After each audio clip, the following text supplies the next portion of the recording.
Right, I am unmuted and on stream. Okay, welcome everyone to Mafia the City Lost Heaven. Before we begin, alright, no donations for Fire Name. Let's see. We had Dark Souls earlier with I Hate Memes. We have to make up for it. So, like, it has to be this. Oops. Where's this? There we go.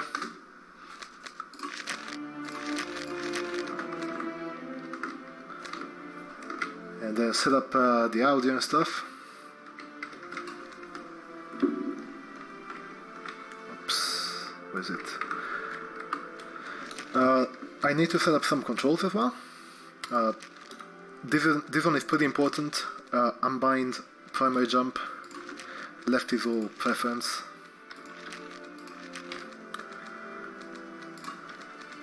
These are also important. Secondary steering.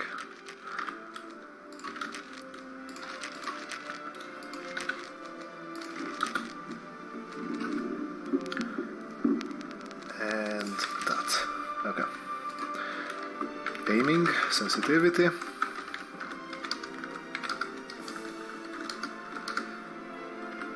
There are some pretty good things that we can do in the game with some of these control setups, but I will go ahead and count down.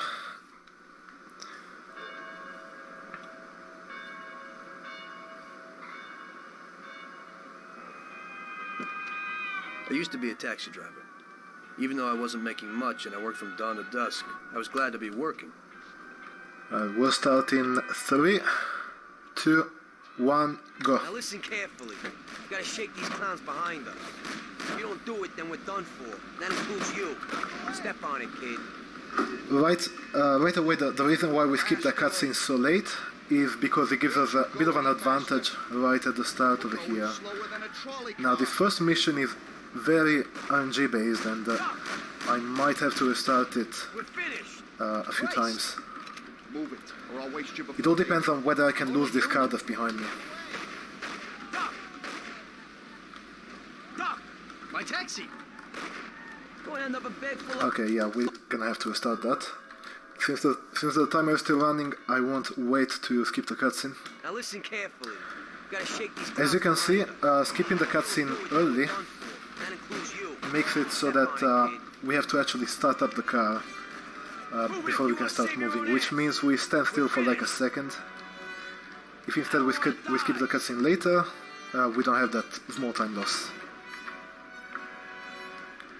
It looks like we might be able to lose the gangsters this time. Great! Yep, there we go. Made it. Good work, brother. Now take us to Salieri's bar. I'll show you the way. If we don't lose them, then not only do they get in our way, but also we can't trigger the ending. But that's pretty much the first mission done. Very short mission, it's like 2 minutes or so. We just have to drive all the way to the other side of town. One nice feature of this game is the map. You can look at the map without pausing the game. That's pretty handy to have. And another feature that we'll be using heavily is a reverse camera. With reverse camera, we can despawn traffic that's ahead of us and prevent any more spawns, because traffic only tends to spawn in the direction that we're looking at.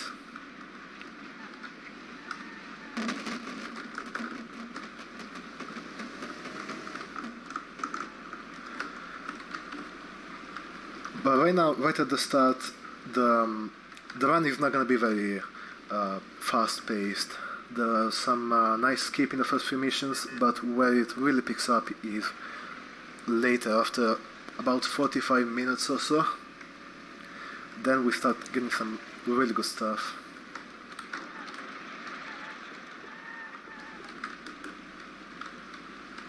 Hi Johnny. Thanks for the good luck and nice to see you here.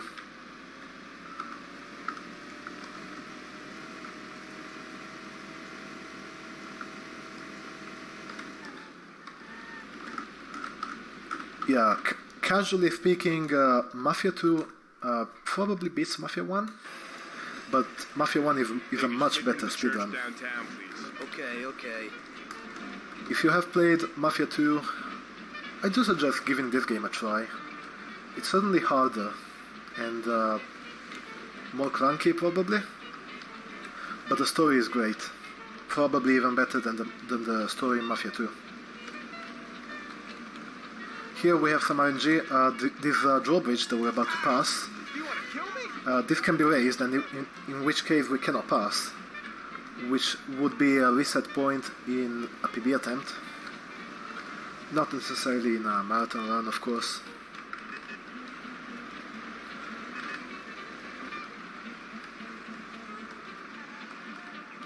Now this mission is absolutely the worst in the run. It's called The Running Man, and we're pretty much playing Taxi Driver Simulator 2002. You always drive like this? The fair conditions are very strict. Wow, look at that car. Do you want to kill me? Nice driving. Anyway, yeah, the fair conditions are very strict. You cannot crash too much and injure your passenger too much. Okay, drop me off here at the steps. You cannot have the cops wanting to arrest you. Thanks. Here's the fare. You cannot run over pedestrians. Who are you taking? You cannot go too fast. You are. No problem. And you also have a time limit. Because, you know, why not? Now, obviously the time limit is completely irrelevant in the run.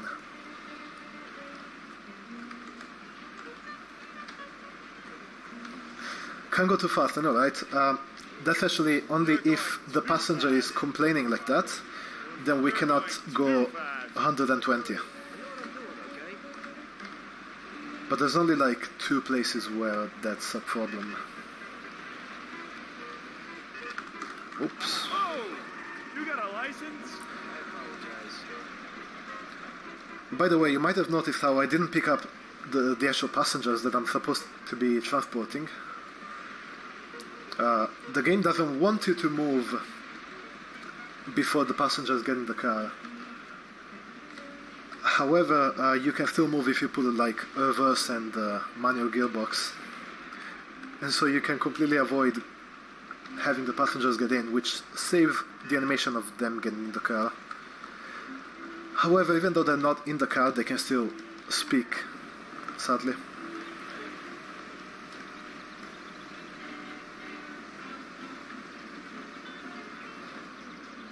Ouch! Why are you driving like that? At least we're okay. Here it is. Drop me off in front of the entrance. Thanks. Here's the fare. Here is our third passenger. I'm lucky you're here. I need to get to the theater on Central Island. Again, reverse and manual gearbox allows me to move away, Whatever you want. so that then I can start up without waiting for her to hop in the car. But this is the last passenger that we actually skip. The other 2, there are 5 in total, the other 2 we can also skip picking them up, but then we can't actually progress in the mission for some reason. The game is actually very inconsistent as far as triggers go, especially throughout missions. There are some missions that you think are just written by completely different people. Like some can be completely sequence broken, some can be, some instead have to, you have to hit a bunch of triggers all one after the other. Do you even It's know just how to weird. drive? Excuse me. But that's how it works, and that's why in the routing we have optimized the missions based on what exactly you need to do to complete them. Here is one point where I can go over 120. Now she is complaining. Driving like a maniac. Usually she doesn't. Drive slower. So I need to be careful not to go over. Ease off a little. Don't worry. I know what I'm doing, okay? It's just Mafia. It is just Mafia. That's how Mafia works. Here's the money. Goodbye. It doesn't even make sense that you can't go over 120 because the car's maximum speed is 135 anyway. Sure thing. It's Get in. not much faster than 120. Like, the car physically won't go over 135.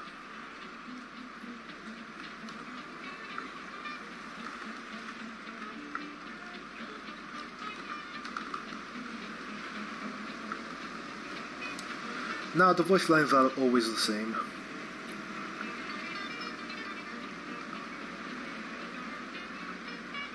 Hey Collier, nice to see you here.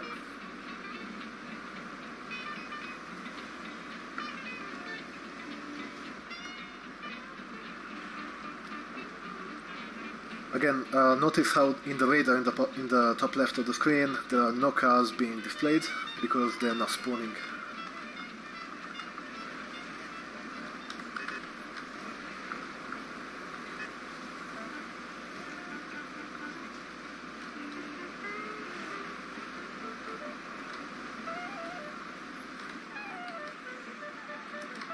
Here's a shortcut. Ouch! What are you driving like this for? Are you trying to kill us? Can't you steer? Oh, the sidewalk. Wow. Sidewalks are kind of a point of RNG in the game. This car usually doesn't take them too badly, but you know, sometimes stuff like that happens. And later on, when we get the Bolt Thrower, which is the car that we'll be using most of the game, stuff like that can easily kill us. There you go. Keep the change.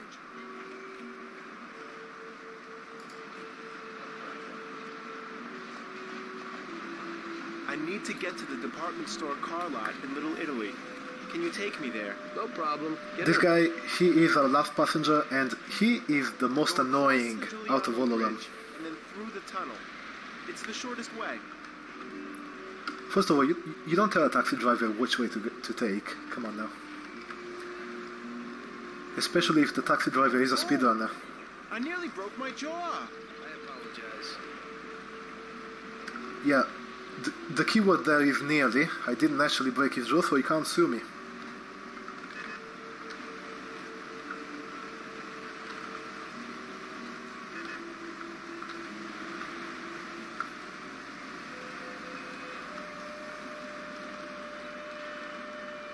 I said over the Giuliano Bridge. Don't you know which one that is? He always says that I don't know why he's programmed to do that. I know they are programmed to complain if you're like taking the completely wrong way. But that's kind of the natural way to get to the Giuliano Bridge anyway.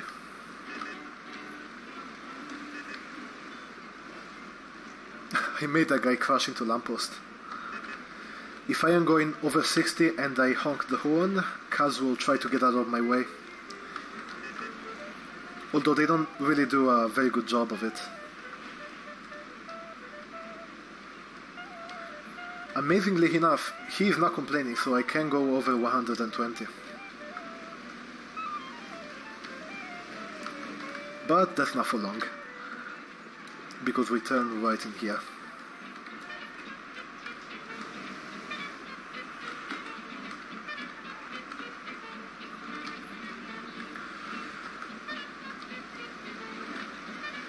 Hey sir, thanks for the good luck, I appreciate it. And we're about to be done with the Taxi Driver Simulator. We can actually enter the Mafia now. The music is pretty good, so copyrighted. You're driving too fast? Don't worry. I know what I'm doing, okay? Most of the music is gone from the Steam and GOG versions. Speaking of Steam and GOG versions, the game has like 3 versions. 1.0 is the original release on 3 CDs. Then there was like a 1.1 patch and a 1.2 patch, along with a 1.2 release on DVD. And finally the Steam and GOG. Right now I am playing on 1.0, and the reason is later there's a skip that we can't do on other versions. Finish him off. Don't waste any more time on him. I've got one guy It was who's clear shooting to at me that I now. had to get out of there fast. I couldn't handle that animal on my own. It's, I said to myself that now some was more probably RNG the here. right moment for Mr. How many Salieri times to he show hits his me. gratitude. Salieri's bar was just down the street, and the sight of it was certainly a lot nicer than a baseball bat to my head. In general, whenever an enemy shoots at you, it's a roll of dice whether it hits or not. It's all depending on a hidden stat that enemies have, called the shooting stat, which is a number between 0 and 1. When the number is 1, then they will almost always be accurate. Otherwise their shots will go pretty much all over the place. No, the fastest patch is 1.0, the oldest patch.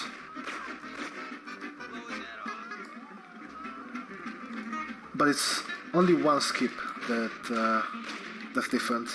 Here I just clip through a wall, don't worry. This saves a few seconds, and it looks cool.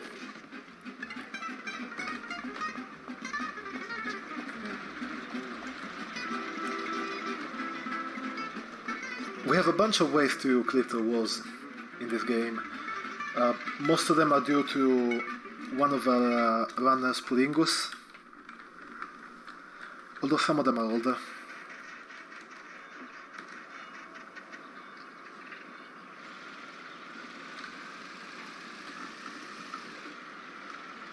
Now, this car that you see right here, this is by far the best car in the game. It has 2 gears, no handbrake, maximum speed of 90 kilometers per hour.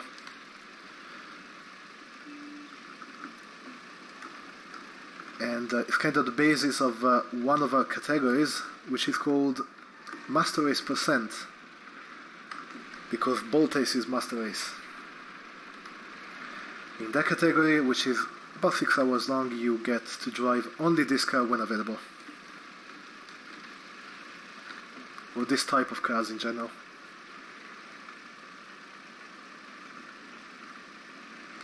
Listen to this horn.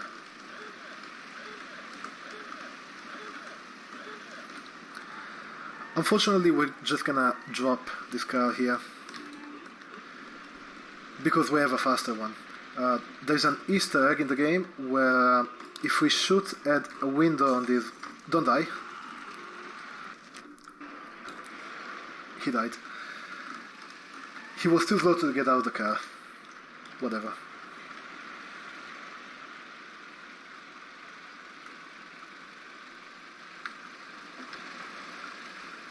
Now to get back there.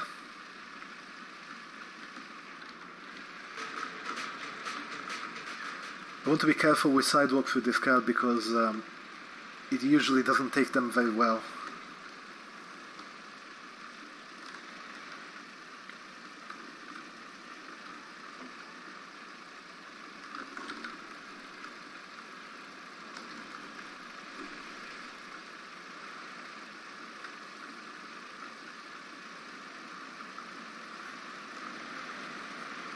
Anyway, yeah, so to trigger an Easter egg here, we have to like shoot one of the windows on this tower, but we don't have a gun in this mission. We have 2 Molotov cocktails and a baseball bat. So instead of shooting a gun there, we can just throw a Molotov cocktail to blow up the car, and that will actually trigger the Easter egg. And we just take a different car to go to a new Easter egg car. I want to make sure the pulley is not standing on the bridge. Otherwise he might die.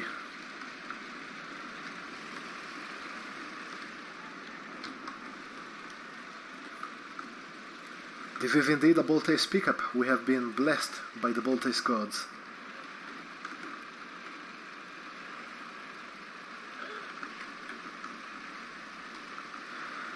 Oh yeah, by the way, throughout the game you might notice that sometimes I turn the steering wheel pretty slowly like this, and sometimes I instead turn it all the way, like this. That's because of primary steering and secondary steering. I have both of them bound. Secondaries were meant to be used with controller and steering wheel. So secondaries, they search for a number between 0 and 1, which would signify how much the controller stick or the steering wheel are tilted. But if we instead bind that to keyboard, they only get a 0 or a 1, which means our wheels get turned instantly. Now this means we lose more speed when we turn, however it's much easier to control the car. So it's much easier not to spin out. This right here, this red car, this is the ball thrower. We'll be using this throughout most of the game. It's obviously an Easter egg car, you're not like supposed to have it. I'm going to go around this traffic light so the cop car does not spot me. Probably unnecessary, but definitely safer. Cops, by the way, cops can argue for running red lights. They can argue for many things. Speeding, red lights, crashing into bins and fumbles and stuff. And they are usually very nasty to deal with. Especially since they rubber band. So even though my car is way faster than a cop car, they can still not necessarily catch up with me, but almost keep up. Here I'm supposed to like sneak in from the back and go destroy this car, but I can just run over the guard to make sure he doesn't trigger the alarm. Push these cars a bit closer together. I'm supposed to destroy this with a baseball bat, hit them a bunch, but nah. I'll place a Molotov cocktail so that 2 of them get damaged, and they will blow up and damage the 3rd one enough. So I can just go away.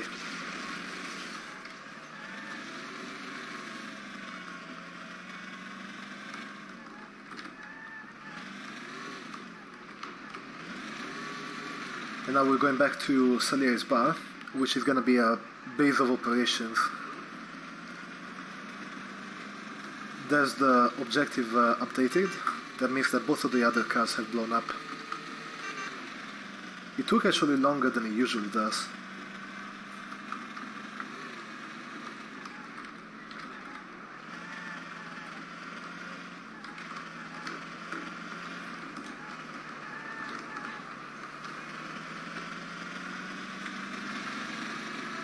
Unfortunately, for a few minutes we won't be able to use this car anymore, because for the next mission we actually need a 4-seater, and this car is only a 2-seater.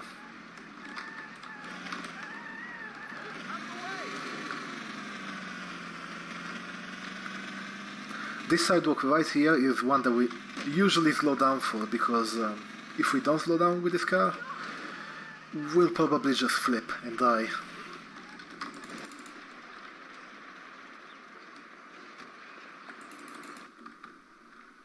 And that's this mission done. On to the next one.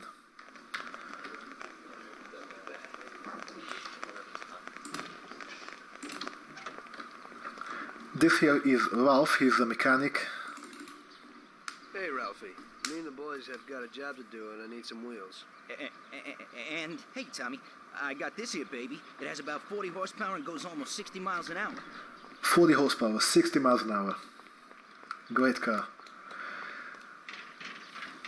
And right in here is Vincenzo, the gun guy. I need some kind of gun. Usually we need to speak to both of them in most missions. Hey, Tom, I think this would do the trick. And these cutscenes are not skippable.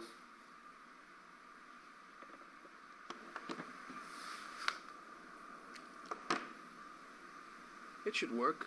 I wasn't planning on using it anyway. Thanks. The theme of the game is kinda what could possibly go wrong, and then everything goes wrong. Most missions are like that.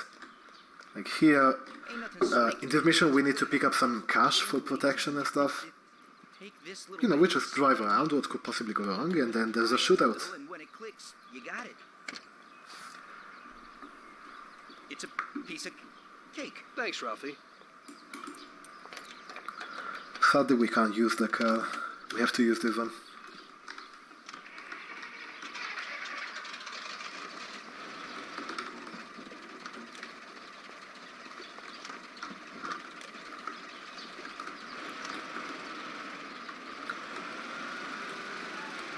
This is the second slowest car in the game after the Bolt Ace. Okay. First we'll go to a restaurant on Central Island. Getting cops with this car is very bad, because it's hard to shake them off.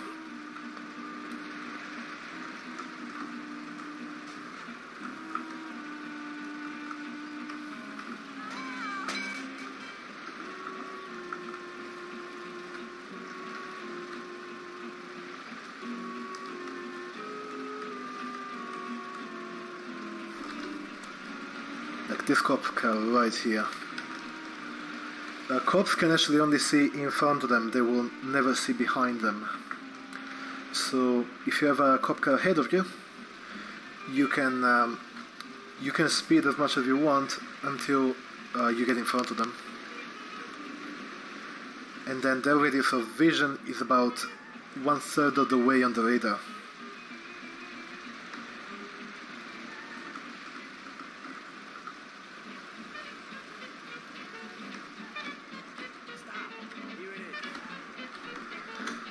And now we just have to wait for our friend Paulie here, who should be able to get out of the car. There we go. And there's not much we can do to speed this up. We have looked for ways that we can sequence break this mission. However, without some kind of cheats, we cannot, unfortunately, sequence break this. Because the game checks that both Paulie and Sam are in the car with us at every objective.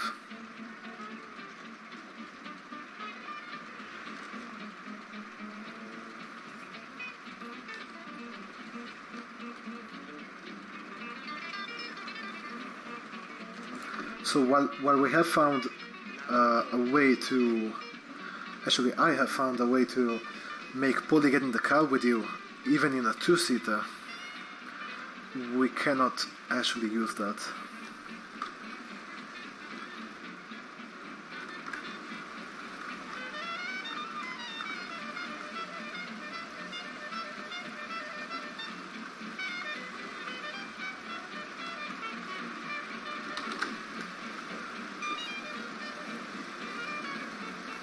But however slow this mission might be right now, there is a nice skip at the end,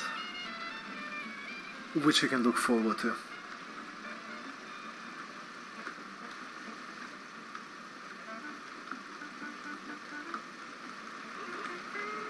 That's probably the only thing you can look forward to for the moment, since the next mission after this, which is called Fair Play, is boring as well.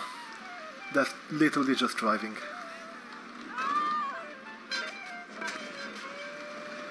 But after Fair Play, then the real run begins.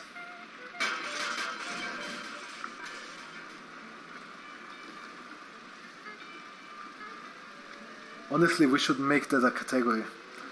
Just begin after Fair Play.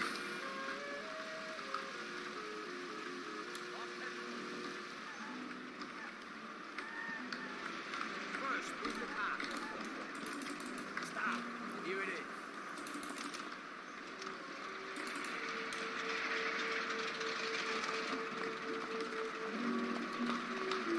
3-5 to kill him. Actually, probably not. No. The cop gets to live. The cop system in the game, it can be manipulated a bit. There are 4 icons that can be displayed, and they can be either solid or shaded, or like transparent.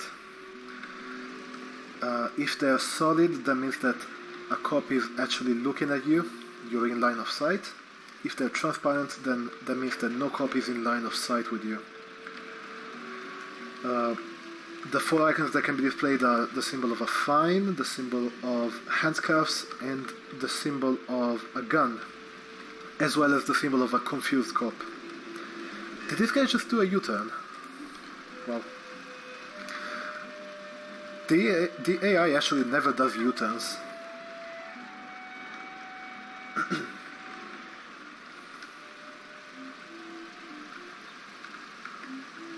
But yeah, the four symbols are pretty self-explanatory. Confused cops means they don't actually know who you are at that time. But if you commit a crime in their presence, they will notice it. And one thing you can do to manipulate the cop system is if you get out of a car or into a car when the icon is shaded, then it will turn into a confused cop icon. Which means you're kinda safe, although that doesn't always work.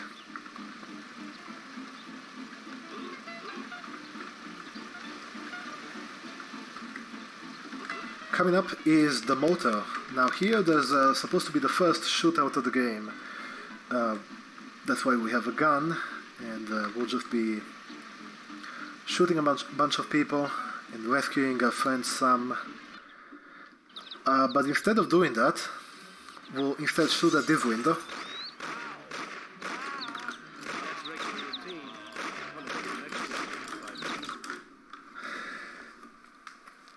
Now the reason that we can just shoot at the window there is because after you've killed everyone in the motor, there's supposed to be a chase sequence where we have to like chase a guy who's going away with the car. However, he is actually already on the map as an actor in that room, which is supposed to be inaccessible. Got some news about this job? So we can just kill him and trigger the end early. Tommy, you need to go to the city racetrack and borrow that motor there. My friend Bobby works. This one here is the longest dialogue in the game that we cannot skip. Wait, is the gatehouse? Tell Bobby that Ralph sent you, and Bobby will take you to the car. It's already been agreed with him. Then? You just have to take it to the auto service of my friend Luca Bertoni. It's in Newark under the Giuliani Bridge. He'll take a look at it and tune it a little, and then you just take it back. This should be easy enough. But you got to get it done before 1:15 a.m. when the guard changes, so that nobody knows that somebody drove the motor in the night. There can't even be a scratch on it, and try to avoid the cops. They mustn't catch you. And how'll I get there? We can push NPCs that are walking if we jump into them at somewhat precise timing. It works best when they're going downhill.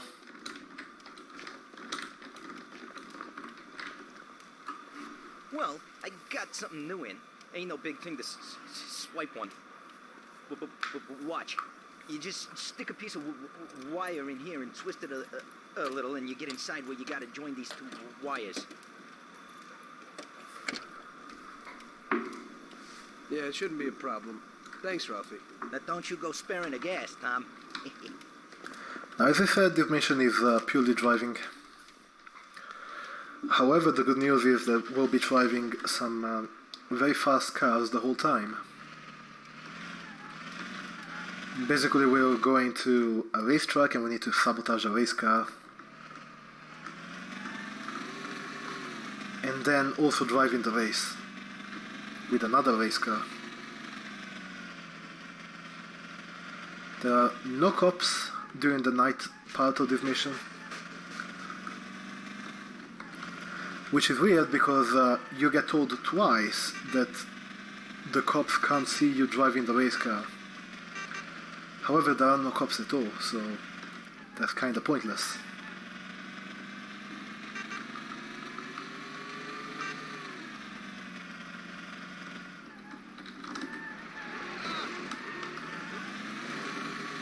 Now here we might be able to see a guy who's standing on a barrel. Let's see if we can see that. No, he's not standing on it this time. Usually he just stands on that barrel with the fire. Just chills there.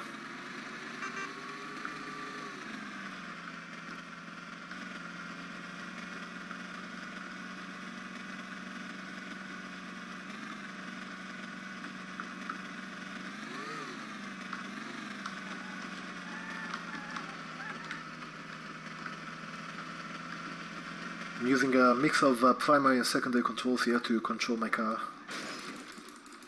I get a new roof on the car for free.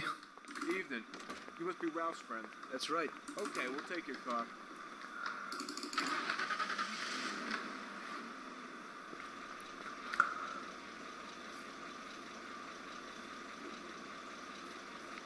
Now let's see if I'm able to do a wall clip over here,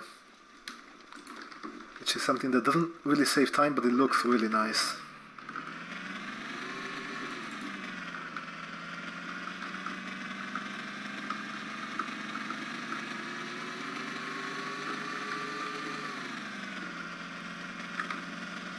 I suppose it could save time, maybe if you reload the checkpoint, but I'm not going to do that, because that breaks the glitch.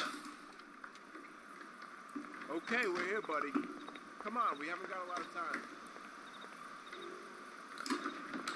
I'm going to try to clip inside here and fail at it, apparently. There we go. And I'm going to get in the car early, which means that I'm going to be in the car while I trigger this cutscene. Okay, is that it? Yeah, buddy, be real careful.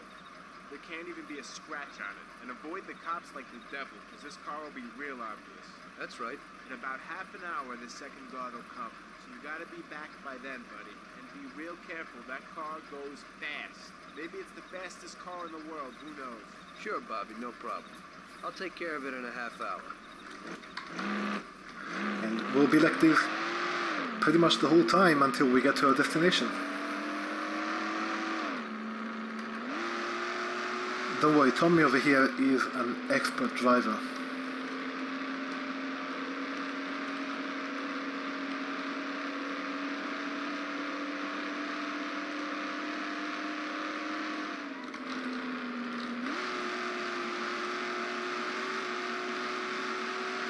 With the race car, it's really easy to see when I'm using primary controls and when I'm using secondary controls. You can just see how the wheels turn.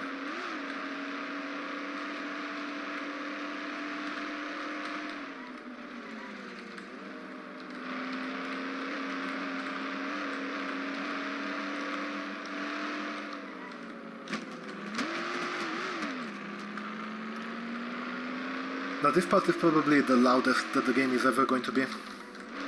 So if you have some trouble hearing me now, then don't worry. For the rest of the game you probably won't have any trouble hearing me.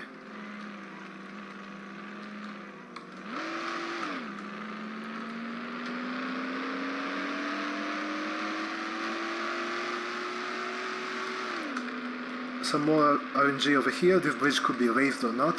Right now it's not raised, and as I pass it, I'm going to listen. Okay, it's raising now, which means I can also take it on the way back.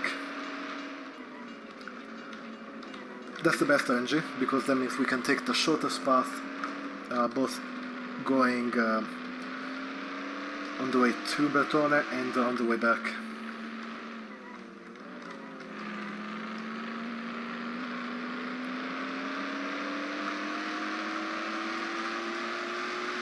Otherwise, we would usually not take the bridge on the way back, because if we didn't hear it go up, it's probably gonna be up when we want to go.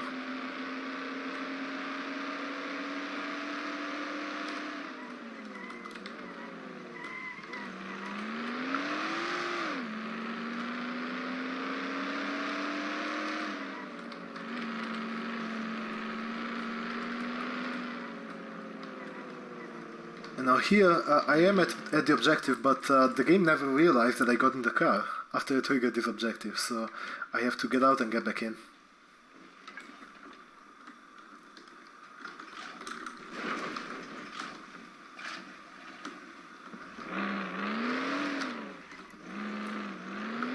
Oh, you can see the damage bar in the bottom, at the bottom of the screen. We don't want to damage this car too much.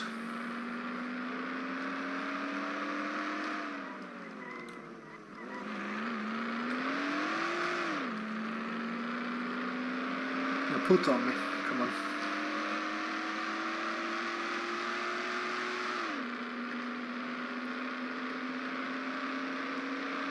Tommy did nothing wrong.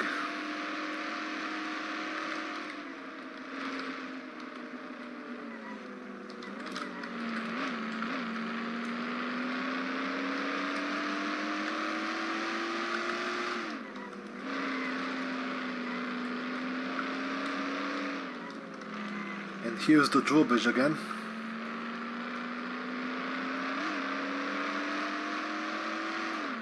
There are two drawbridges on the map. Usually we try to avoid them unless it's necessary. There are some places where it would be faster to take a drawbridge, but we usually don't because we don't want to just kill around because the bridge is still raised.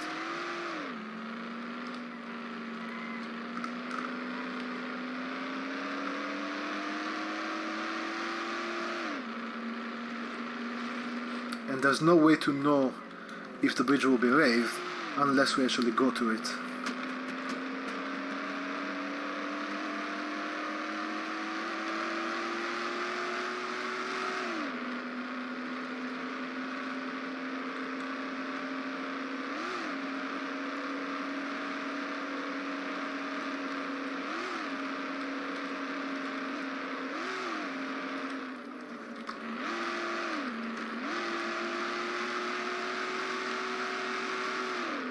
Anyway, we have successfully sabotaged this race car, even though that's completely useless. The law is that if we don't sabotage this car, then the guy who is supposed to drive it will almost certainly win the race. However, we just do a big escape on the race anyway, so... So you pulled it off, buddy. And the car isn't even scratched. Thanks, Bobby. It really was the fastest car in the world. Sure is. We're lucky you managed it. I bet on the Don's car, too. It seems everybody did. I bet on it. So did almost everybody in my neighborhood. I figure the driver's pretty important, too. Sure. Well, I won't keep you. Good night. Take care, Bobby. Thanks for the help. Bobby will always say that the car isn't even scratched, even if the damage bar is almost full.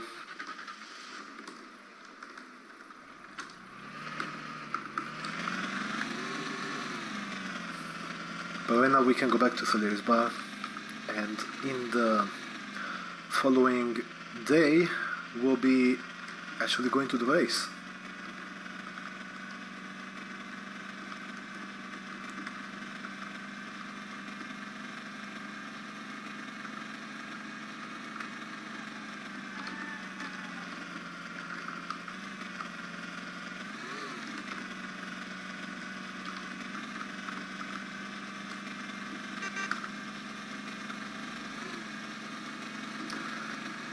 Here there are some poles that are sometimes invisible, so I kind of want to be careful coming through this sidewalk.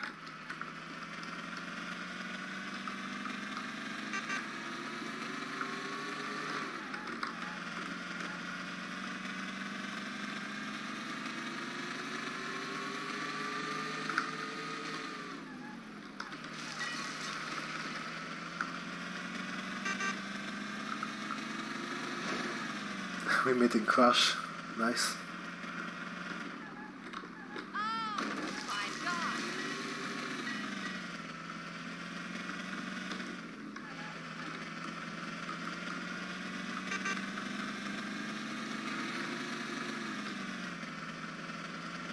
And the best way to just stop our car is that.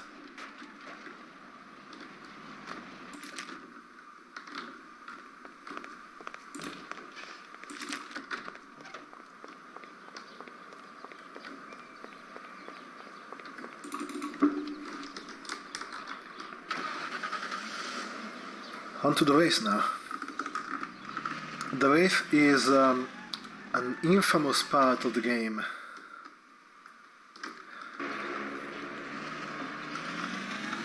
It's one of the parts that casual players have the most difficulty with. And that's kind of the whole reason why patches 1.1 and 1.2 were made as well. because 1.1 and 1.2 add in a difficulty setting for the race. And that's only the only gameplay element that gets changed. Everything else is like cosmetic. Stuff like the menus look a bit different. Tommy gets brown eyes instead of blue eyes. One wall clip at the end of the game doesn't work anymore for some reason. But it's a minor one anyway. But the biggest change is that the race gets difficulty settings, but they also put an invisible wall on a shortcut that we actually take in the run. Now that shortcut saves, I would say about 40 seconds, 30 to 40 seconds each lap, and there are 5 laps. So removing the shortcut sets us back like 2 minutes and a half or so. Up to like 3 minutes. Speaking of 2 minutes and a half, I am playing on English right now, but the version with the fastest dialogues is the French version. Those dialogues do save 2 minutes and a half, but you know, I'm not going for PB right now, so yeah, no French. We can actually understand dialogues.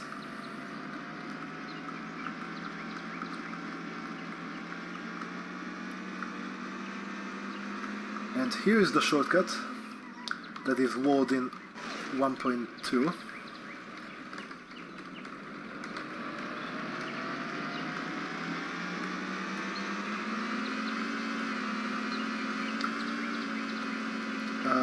You can see I'm going the wrong way. Not really. You're not supposed to come this way, but if you come over here and then reset your car over there, then you get teleported back to the finish line, and it does count as a lap.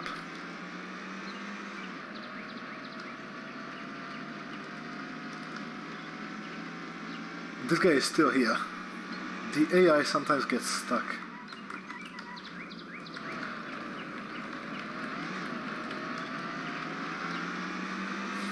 Yeah, comparing 1.0 and 1.2, no difficulty settings on 1.0.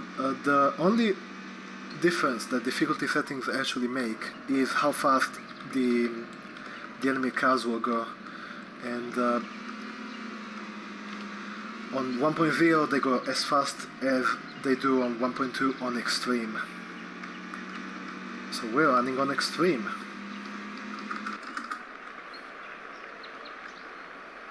Don't crash into me, thank you.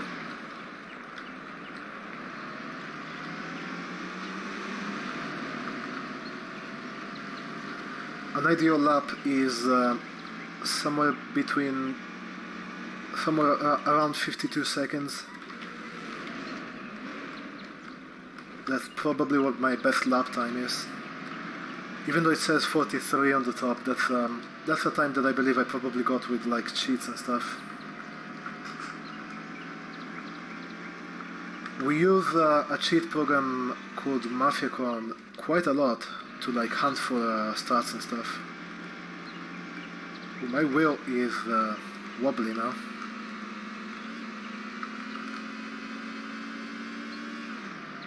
I think my engine also lost some power. That's certainly not ideal. You've got white smoke.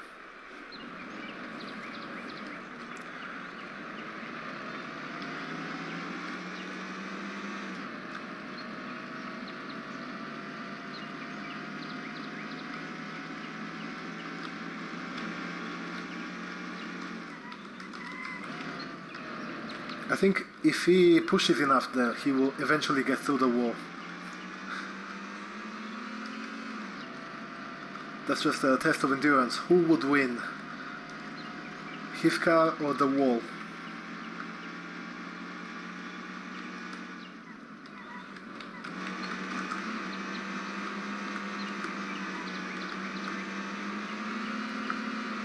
put my money on the wall.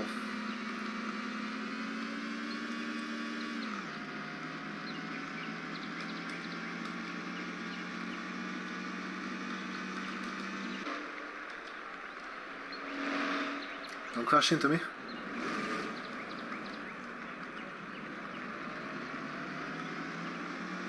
Final lap. Yeah, the damage is definitely costing me some time here.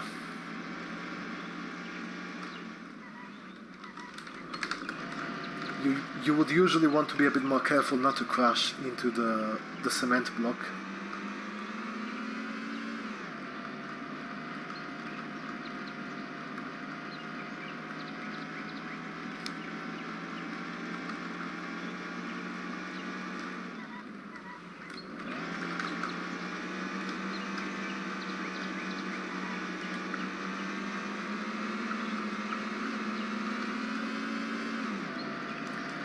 But this is the last lap, so we're almost done with the race.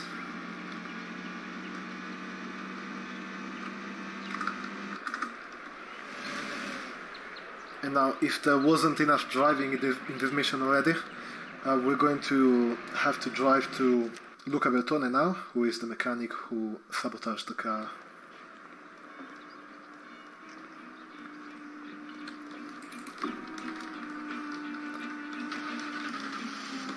We're introduced to Bertone. He, in a bunch of missions, he gives us like a side mission, and as a reward you get a car. Obviously we got this car that we have right now, so we don't need any of his rewards. And his side missions are mostly boring anyway. Most of them just involve driving from point A to point B, except like two of them, I believe. One of which is punch a guy a bunch, and the other is a small shootout.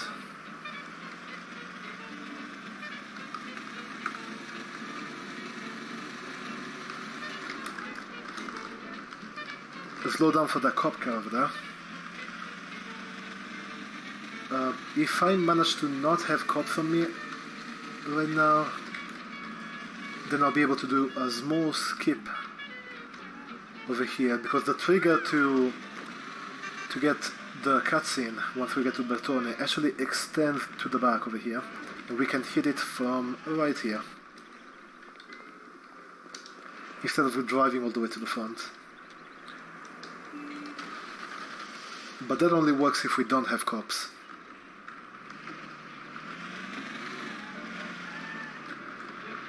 And now we go back to Salieri's bar. You know, we just he just taught us how to steal a car and told us, hey, go steal this car in this place, which you can see on the map is like all the way down south. That's the blue arrow. But we don't have to do that, we can just go back home.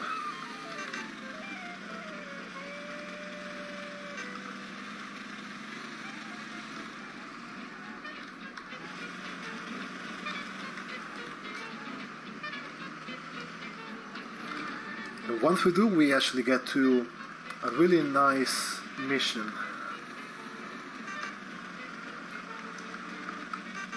The first mission that involves no driving whatsoever.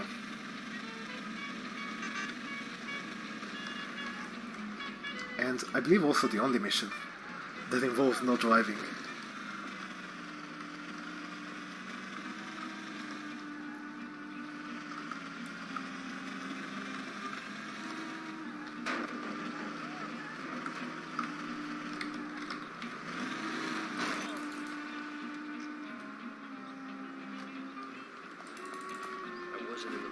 After a car that day. Maybe I'd get one some other day. It's really nice of you to be doing this. Those clowns were really strange. I was really nervous. No problem. Paulie and I'll deal with those troublemakers later. This right here is Sarah. She is our soon-to-be wife. Well, we just met her, but she will be our wife. We can push her over here to make it faster. Yeah, I work for him And sometimes. this is slightly downhill, so pushes are pretty effective. What do you actually do? Pretty easy to pull off. And now, supposedly we have to like beat up a bunch of hoodlums. Yeah, I saw that. You drove really But I really don't want to beat people up right now. I don't feel like it. had to be more than luck to beat those guys. So instead, I can leave them to take care of my new girlfriend. And I will just run to her house. Help us, somebody, please! I punched the air for timing because this skip is really weird with timing. How it works is you're supposed to fail the mission if you go too far away from No, Sarah. I've got something else to do today. However, we can bypass the trigger in a somewhat precise time. And so we try to time it so that the time that we can bypass failing the mission is enough for us to reach her apartment here, where the final cutscene of this mission takes place. There's a pretty big bed over there. You may guess what might happen in the cutscene. However, we cannot actually play the cutscene because we have to skip it or we fail the mission.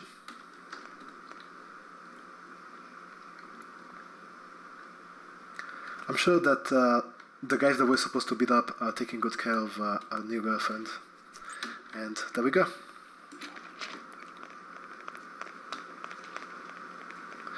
If I don't do the skip, I have to not only beat up the guys there, but also have to escort Sarah all the way to her apartment, and she walks really slowly.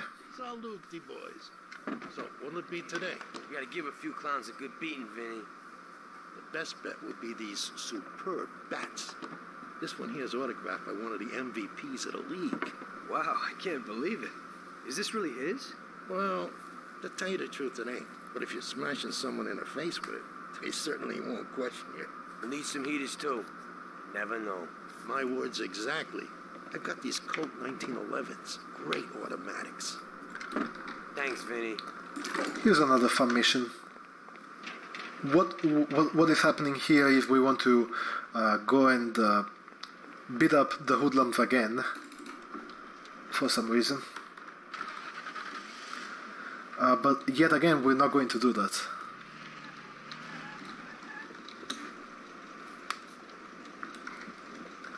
Because this is one of the missions that we can sequence break pretty nicely.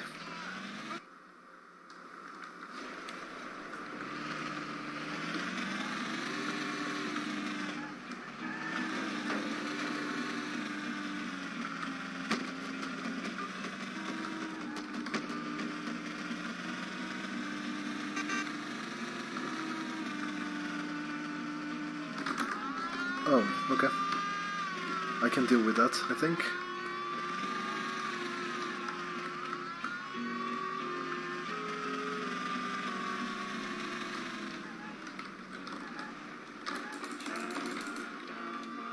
As long as they don't rumple you over. Okay. Oh, he's going at it. Now, cops, they cannot be aggressive to anyone else but me, so they don't notice that police just beating him up. Came to the right place, Paulie. I know what's going on. A few people have already had problems with them, and they told me meet at the old service station near the Terranova. Wait, not there, It's a little not ways from there. here. You can get there through a sort of side door across the yard. Send them my regards, Paulie. Thanks, Biff. That works, I guess. We gotta go. Sure. Take it easy, boys.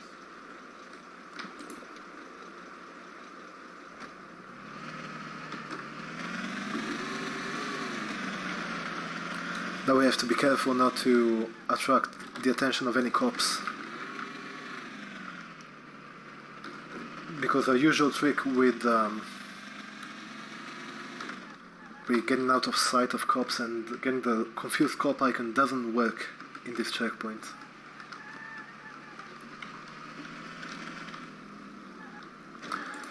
Now here we have to like beat up a bunch of people and then shoot a bunch of people. But then there's a car chase, and the guys who do the car chase, they're over here. I can just kill the driver. That way he won't be driving anywhere.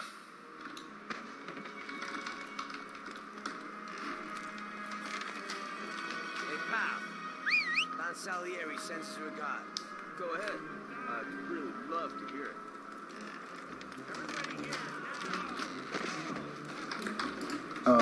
What's happening here? For some reason I couldn't change weapons, so I couldn't clip. There we go.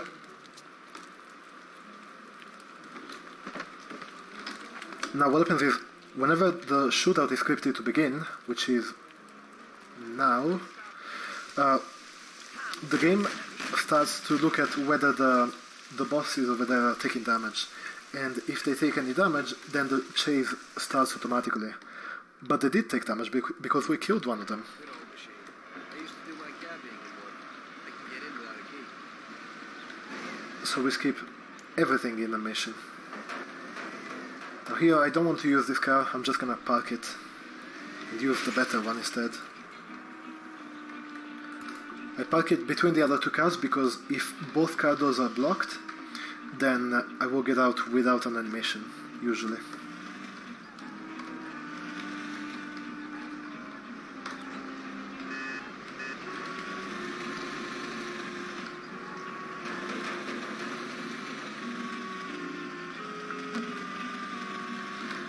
And what are we doing? Okay, this mission, we are supposed to go to a hotel. We're supposed to kill a woman there because she's like giving information to our rivals. And then we're supposed to also kill the manager of the hotel and blow up his office. We will do none of those things, absolutely.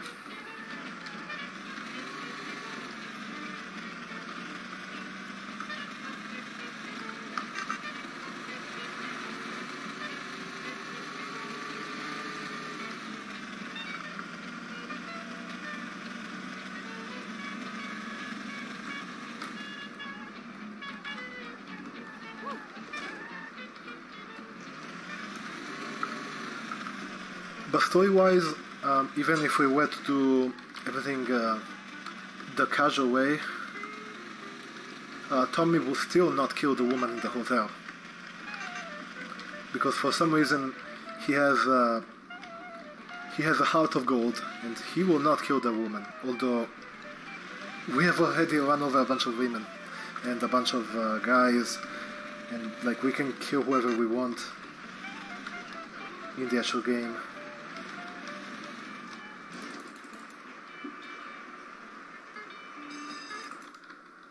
Let me reload the checkpoint so I get a nice animation over here. This is Tommy's running animation for some reason in this checkpoint only.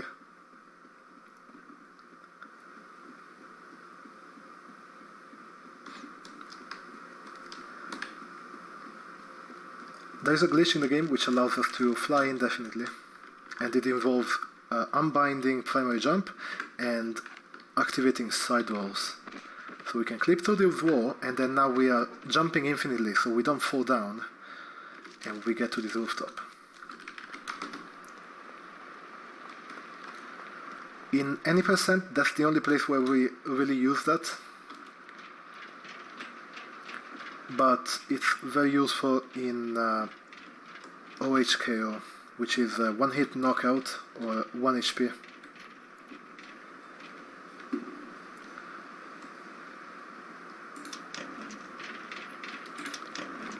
There's only like 2 places where we can use it in any percent, and one of them doesn't even save time. Here on this rooftop there's supposed to be like a bunch of cops shooting at me, but because I didn't do the previous objectives, they are not spawning. You can see one of them in the distance on this rooftop that I'm about to get on. He's right over there. He has not spawned. He's just an empty shell of an actor.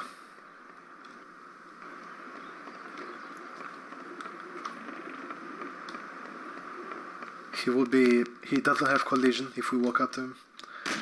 And the first actual shootout of the game that we actually get to do.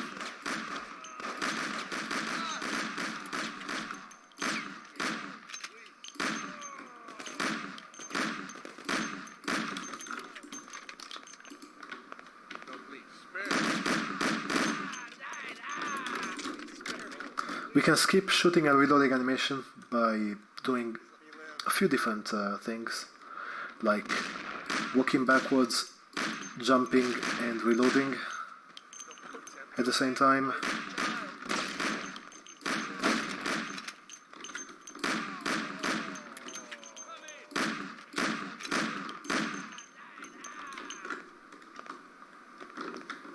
That's the last move. And that's the shootout. So now we have a chase with cops and stuff. We got this car, which is not very reassuring.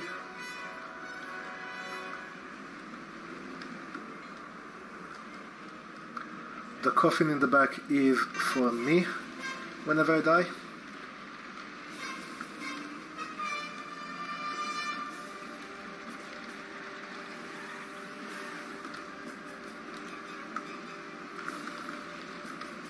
Something about this car, usually cars that are convertibles or with open roofs allow you to, well, you die if you flip. If your head touches the ground or any geometry, then you die. However, with this car, you don't die. Reasons, I guess?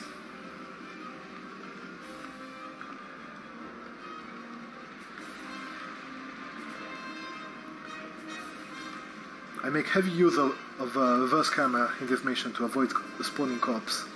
However, we still managed to spawn 2 of them.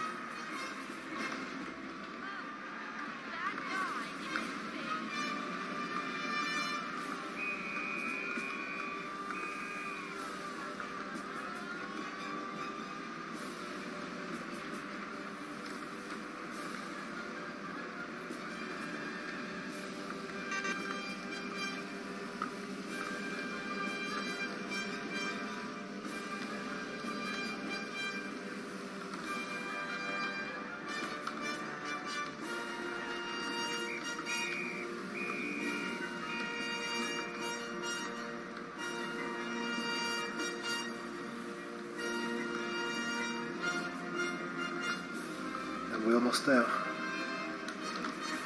Oh, there's a cop car right here, come on.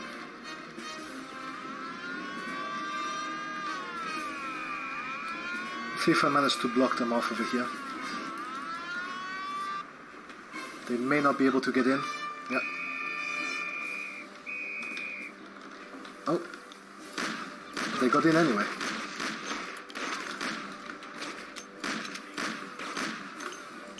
There we go.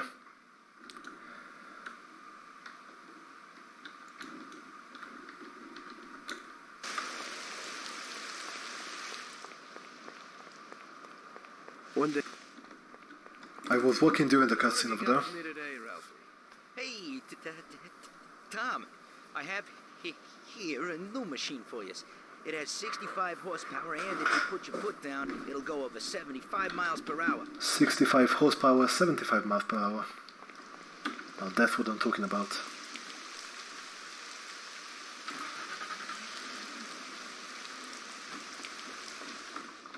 Unfortunately, we have to watch him open the car.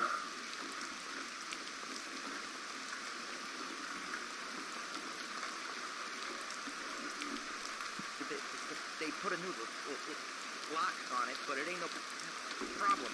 Hey, watch. This is the only... Actually, this is the last time when we actually have to watch him. See? It's real easy. You can take this car or something older. Whatever you want. Thanks, Ralphie. In all missions after this, we can just trigger him to start doing the thing over there, and then not actually watch him do that.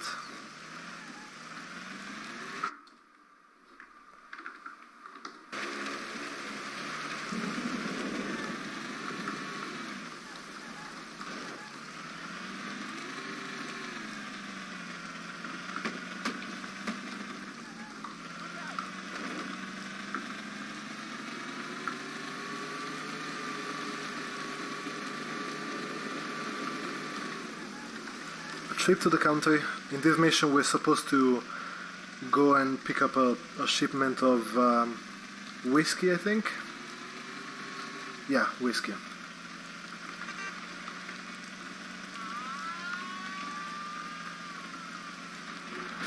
However, it's another one of those what could possibly go wrong missions. So we're just gonna have to like shoot a bunch of people.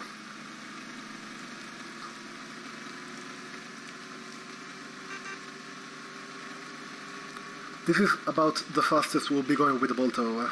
100 and I believe its maximum speed is between 180 and 195. And that place is the only one in the run where we can actually reach it. We will be going through that straight line a few times though.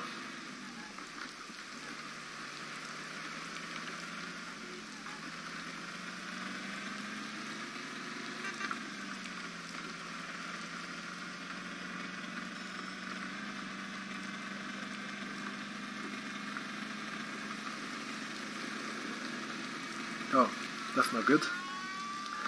I'll have to clip in here maybe? Let's see, do I have to clip into the warehouse? Maybe not. Okay, I don't. As long as they don't run me over, I'm gonna get out of the way.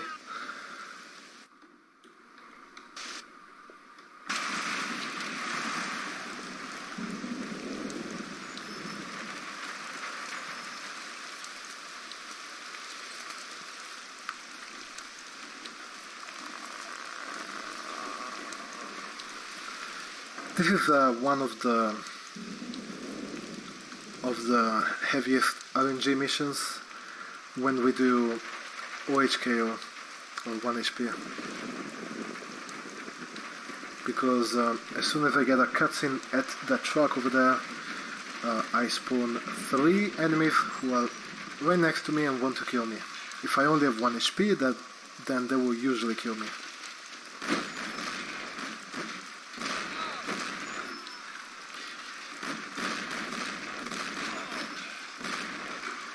Again, we skip the shooting and reloading animations by going backwards, crouching and jumping. Which means we can rapid fire a pump action shotgun. Now the pump action shotgun is a really powerful gun. Its only weaknesses are its range and its firing speed. But we make up for the firing speed by just shooting quickly.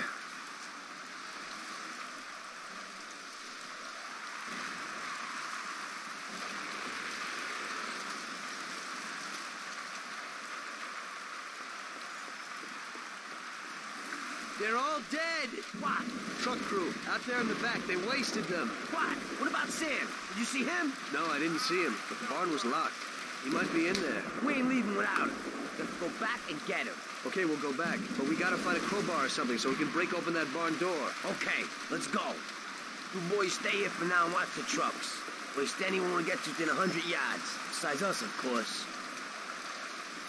That's unnecessarily loud.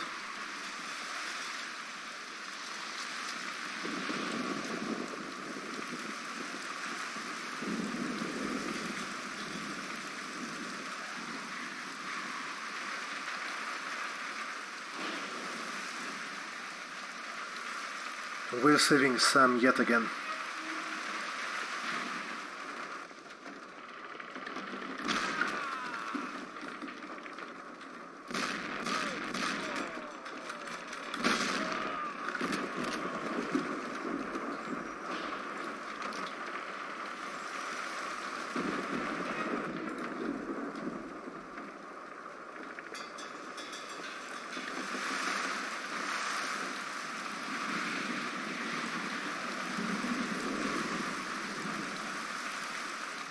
Here you can save some small amount of time by just clipping inside.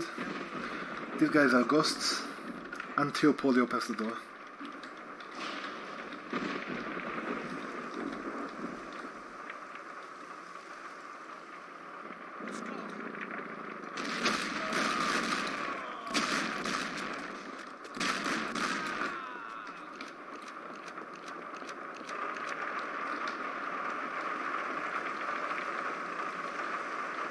Sam, Jesus, what have they done to you? Still in one piece?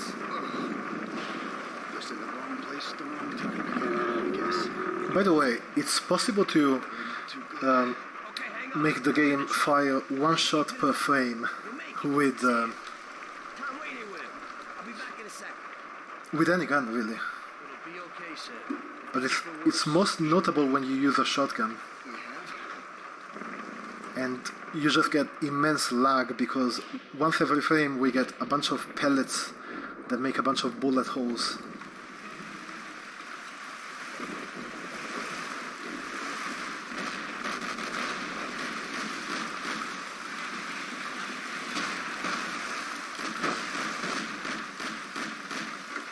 Can you not? Thank you.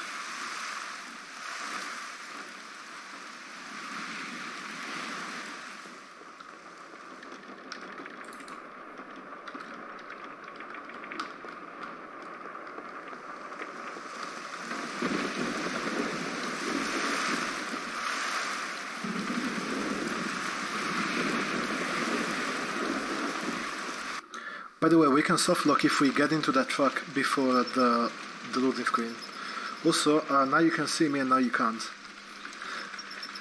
By pressing the camera button in this part, we become invisible, and for some reason the guys with the guns cannot shoot at us anymore. But here we have 3 cars. This part is just kinda random, because each car spawns after the previous one dies.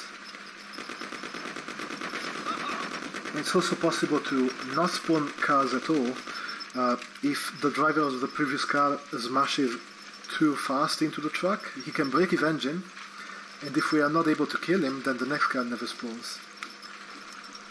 Which is, however, not a softlock, because the game actually does progress after enough time has passed, but it's way slower.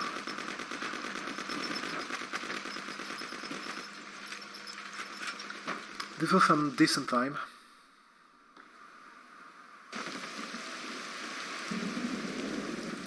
Now we came here with the bolt over, the really fast car, but for some reason the game doesn't save that, and instead it tells you, hey, you have to go back with this.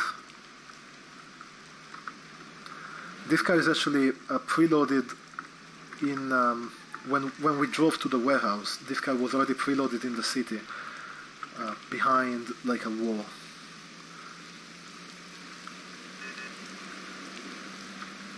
Usually the game just gives you whatever car you came with to go back to go back, but they don't in this mission.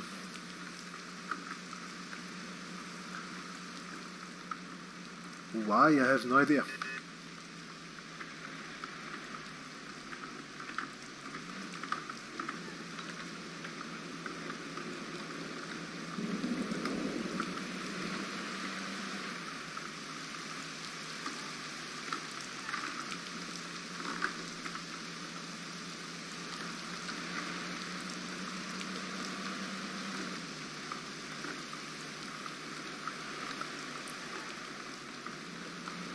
In this checkpoint is actually the first opportunity to go see Luca Bertone to get a side mission.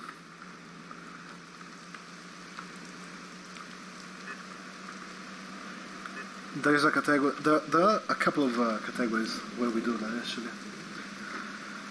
There's any percent with Bertone, which does any percent with the Bertone side missions. We also do the Bertone side missions in Masteries percent, which is the category I talked about earlier. And the mean category 99% also does that. Nobody runs the category though.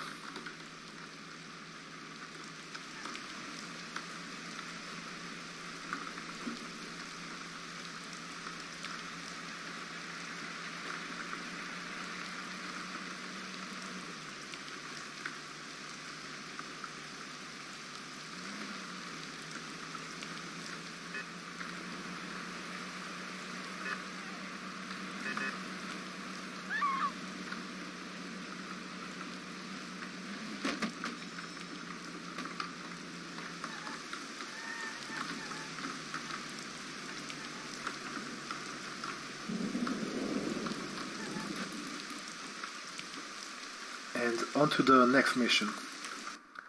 This mission is called Omerta. What happened is the Don's concierge, Frank, What do you got for me today? has decided to betray us and sell us out.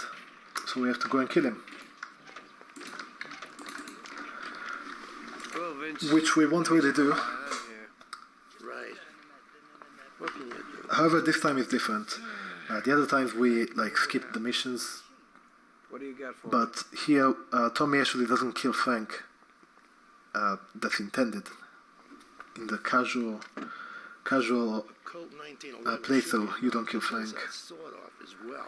There's actually no way to kill Frank because it's a huge plot point. When they find someone shot by one of these babies, everyone knows the deal. Unfortunately, this is the perfect situation to use it. It's got a short range, but it covers a lot of real estate. You can't miss.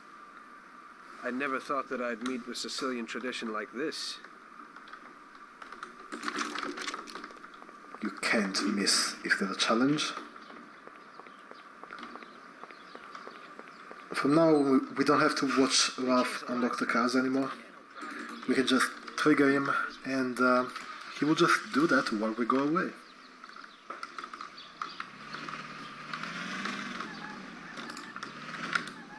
Thanks, Ralph. He has to finish his animation before we can actually leave.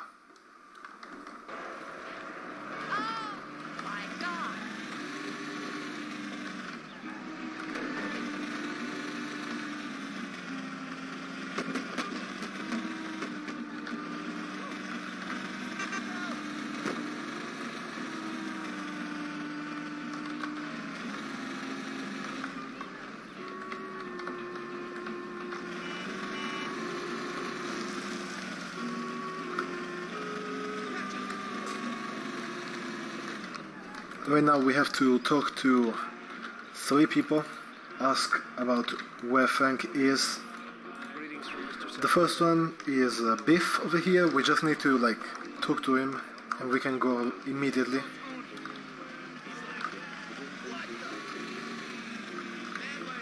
Hey Voitas, thanks for the good luck. I thought this was too late for you.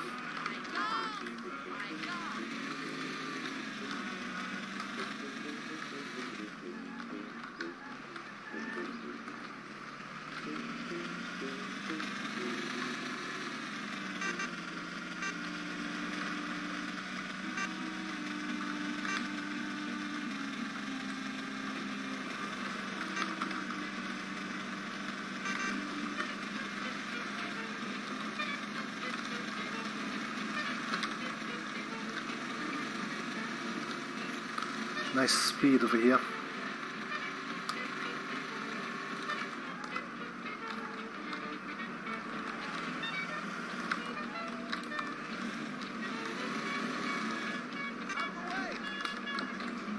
Here is our second contact.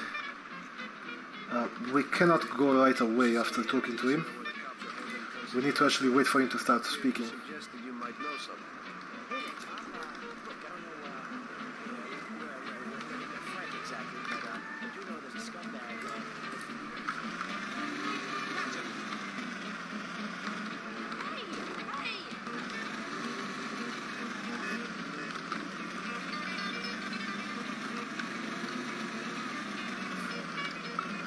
I see. And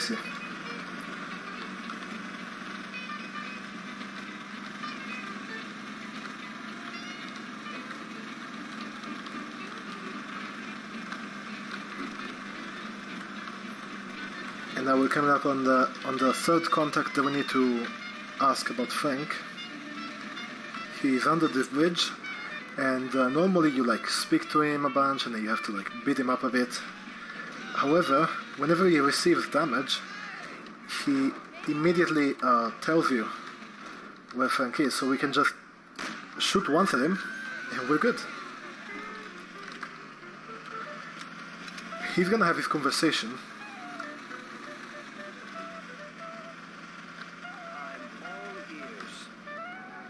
Tommy is just telepathically speaking to him from the car.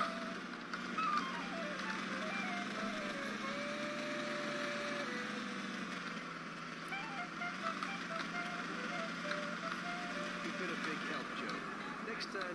Get to the point a bit earlier.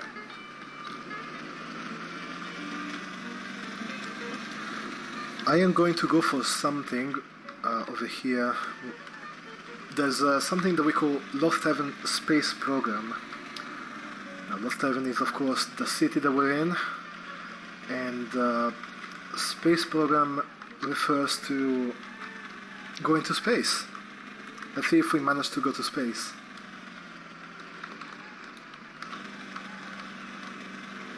Can we get it?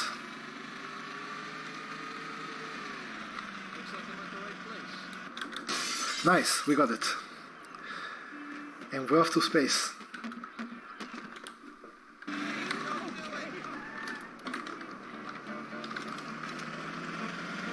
What happens is there's a cutscene that triggers that, and during the cutscene my car is held in place. However, my car was kinda clipping on the sidewalk. So having like a wheel on the sidewalk was giving the car some upward speed, because the car wants to like get up from the sidewalk. But because the car is stuck in that position for a long time, all of that upward speed adds up.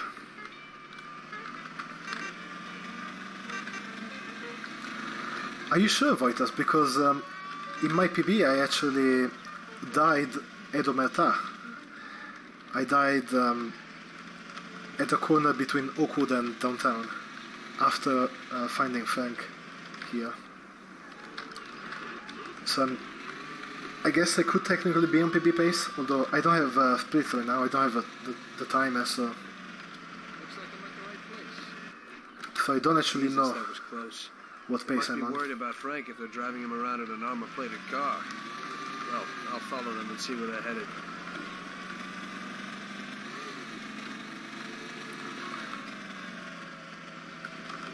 Actually, no. I failed at Molotov Party, so that took a bunch of time off. Did I fail anywhere else? I don't recall.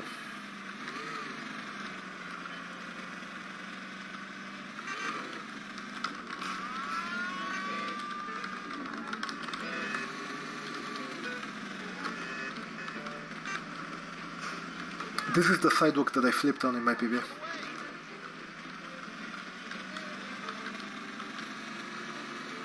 Wait, am I really on -2 minutes from you? What? I'm not even running on French. What are you talking about?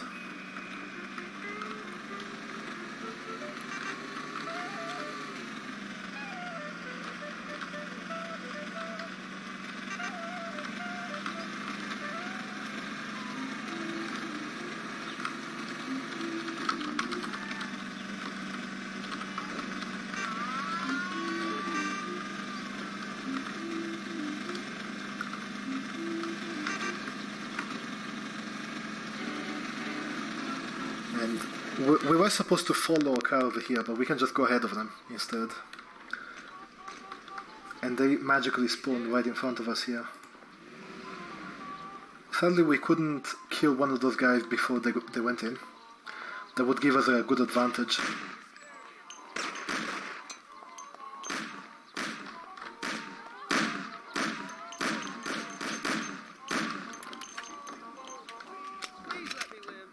I would like this guy to come out.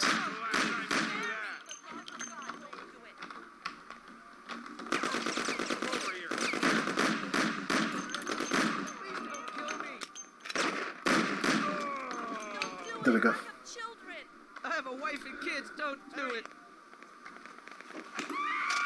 Please don't kill me.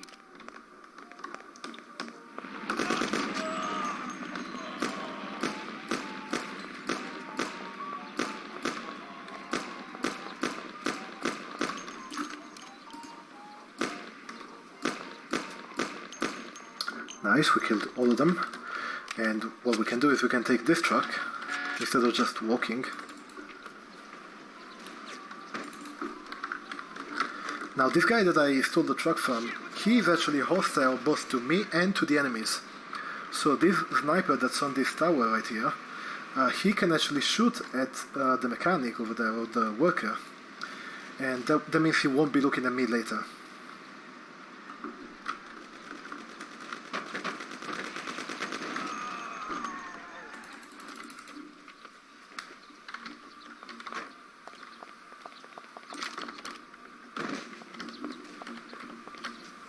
As you can hear, the sniper is shooting at the worker.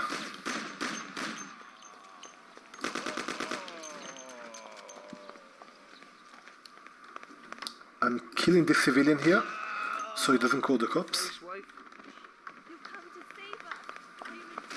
If you kill him before the conversation is over, then a bunch of extra cops will not spawn. You're okay, Frank. Come with me.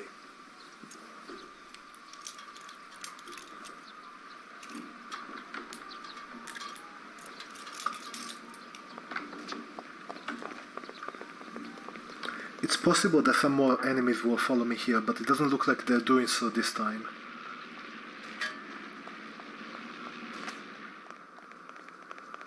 By the way, this woman right here is the only one in the game who can actually be aggressive. Otherwise, all women in the game have a passive AI. But she can like try and punch you if you kill her husband.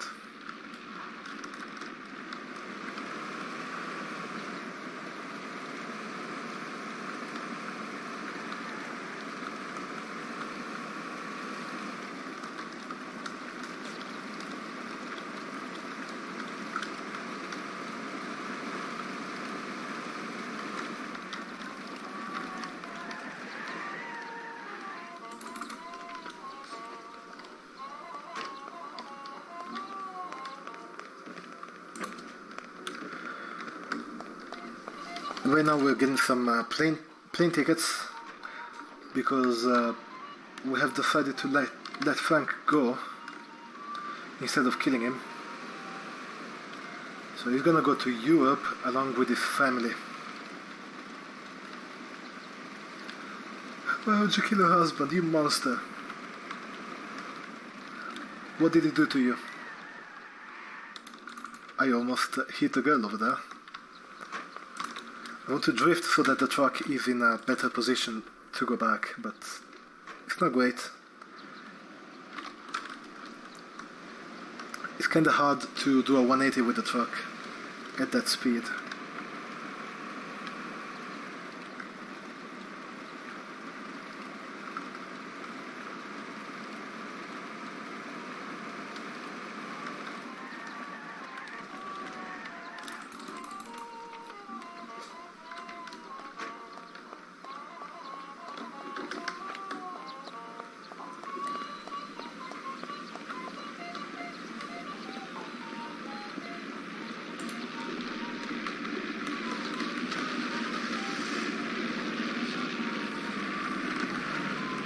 Let's see, what's next? Visiting rich people, I believe. Pretty cool mission as well.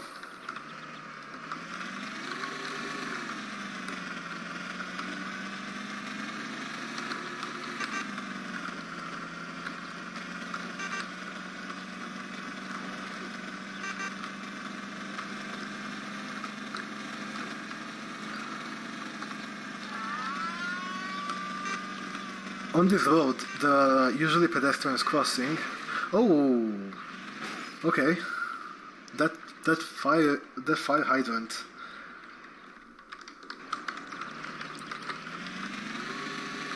That is one of the many things that can happen during the run. We don't lose a bunch of time because we're like right here. But if this were all the way at Salieri, then we would have to like go there again.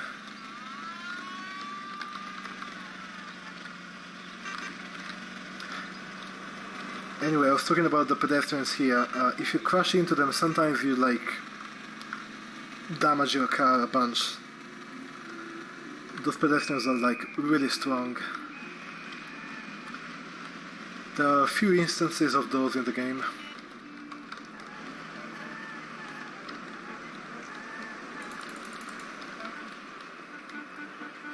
Let's see that the cop car doesn't catch up to me. The briefcase with the account books was in the safe box. There's no problem getting it. Alright, no problem. Let's go.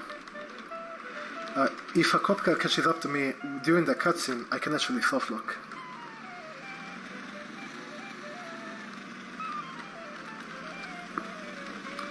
Because we won't be able to get out of the cutscene as long as we have cops.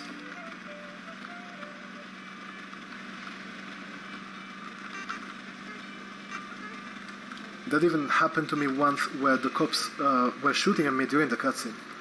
So even though Tommy is invisible there, we still managed to die.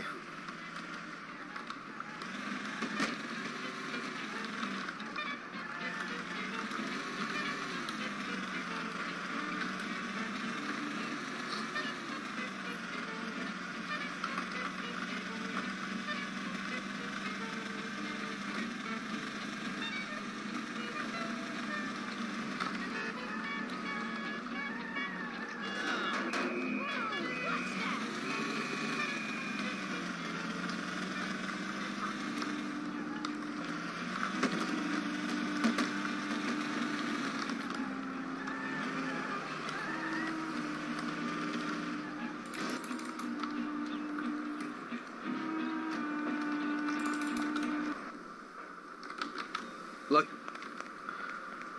I let the cutscene play out a bit there because that allows me to do a skip here. Let's see if I manage to get it properly.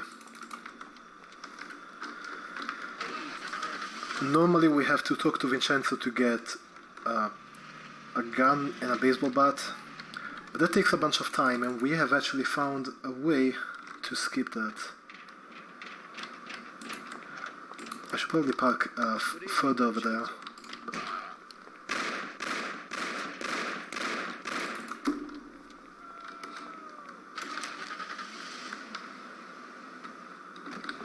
Opening the inventory lets me play out the car startup sound without advancing game time. The car starts up as soon as the sound is over, so that kinda allows me to like travel through time. I'm a time traveler.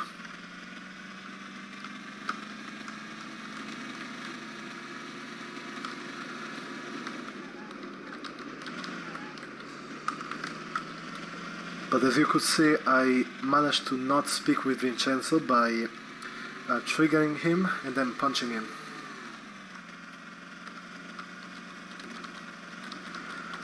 So this means that I don't have to like sit through the cutscene, but it also means that I don't have any weapons now.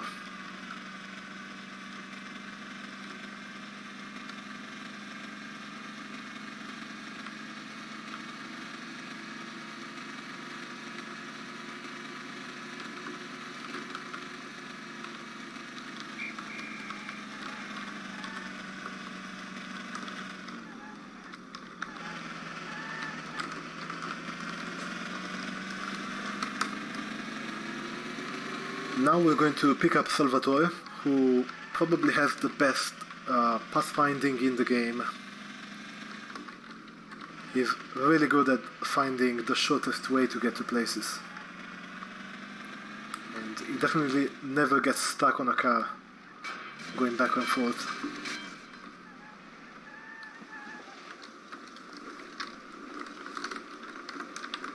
Evening, Chief. Let's get moving. Great. So where are we going? Evening, Chief. So, you can open any safe in the country, right? Almost everyone, Chief. And how did you learn that trick? My grandpa was in a business. It's inherited. The safes keep getting better, so a fella has to keep up with the times. Some of the safes around these days are pretty tricky.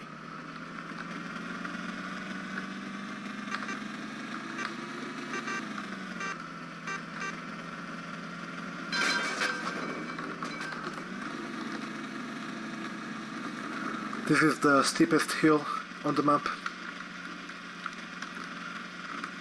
If you have a boltace up here, it will barely make it.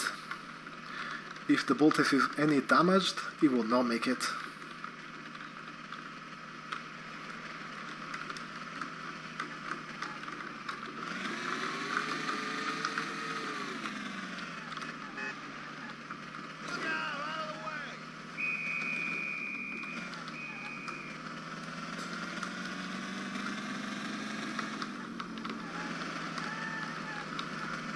Yeah, I talked about master race Okay, we're percent here. actually.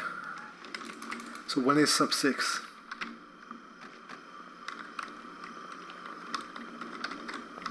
I have to make sure he is clear of the car. There we go. Can you open it, Salvatore? And now we're gonna be very sneaky here. This is a stealth mission. So we don't want anyone to see us or to hear us. There you go, Chief. So the worst thing that we could possibly do is bring our car in through this tiny gate. Because, you know, it would be really easy to get detected if you just have a sports car in someone's backyard, you know, with all these guards.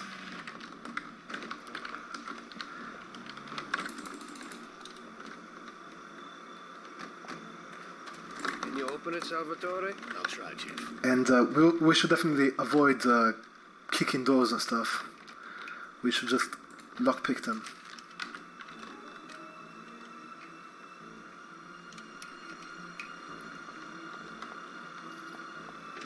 Never mind. Go, Chief.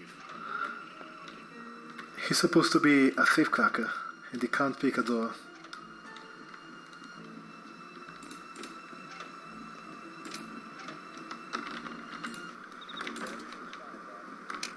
Alright, let's see if we get spotted going out. Yep, we do. Sometimes we do, sometimes we don't. I do have a backup way where we absolutely don't get spotted, but it's a few seconds slower.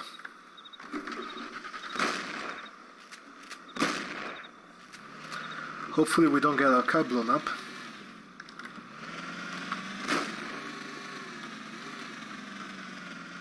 Looks like we'll be fine. Hi Punk, nice to see you here. Drop me off at home. I live across the street from the stadium, a little ways from where you picked me up. I didn't explain why we can actually bring our car to the stealth mission.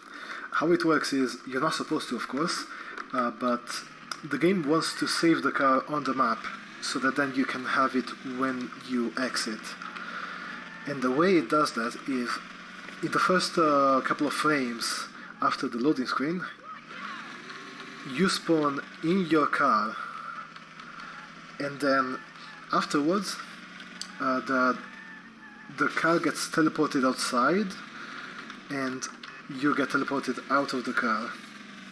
However, because we were spamming our action button, we were able to get out of the car before it got teleported. And cars have no physics at all, and they cannot be teleported while an actor is getting in or out. Meaning the car actually stayed with us.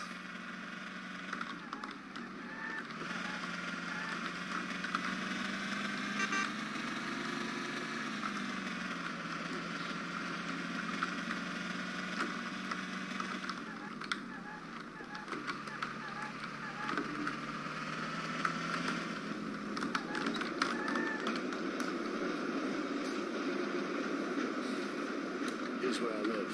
Thanks a lot. I hope it'll be a little cooler next time. Today I almost crapped in my pants. I hope so too. Get some shut-eye.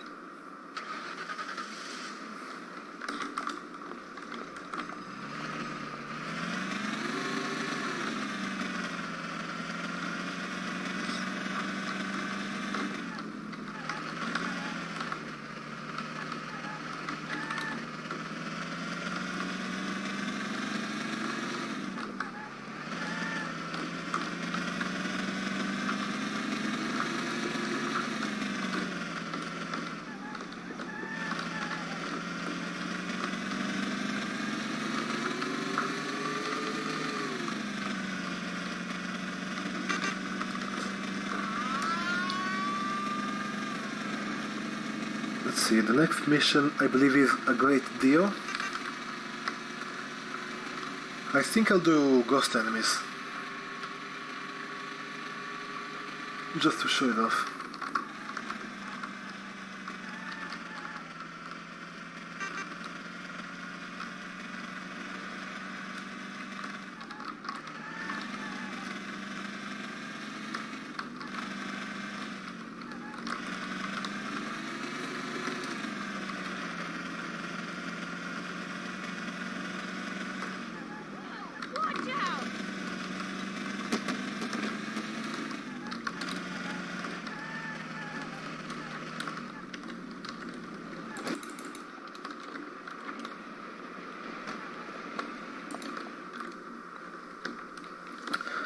Alright, now here, this is Must have forgotten the something. mission that was in the demo of the game, and it's a big shootout. Pretty fun, still got some but work to do. most of the enemies are preloaded over here with cars. Now we cannot kill them because they're not solid, but we can blow up the cars.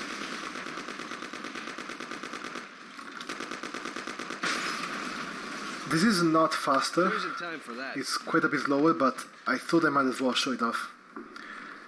That's the strat that they use in OHKO. I can't right now. That kills most of them, not quite all of them.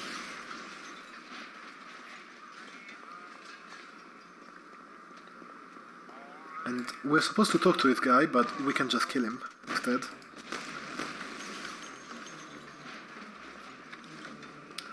You can see how most of the enemies are ghosts right now.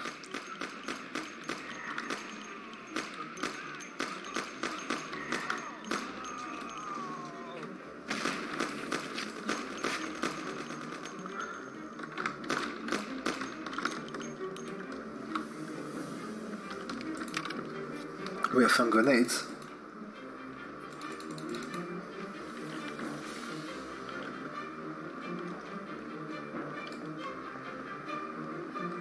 Those guys are ghosts.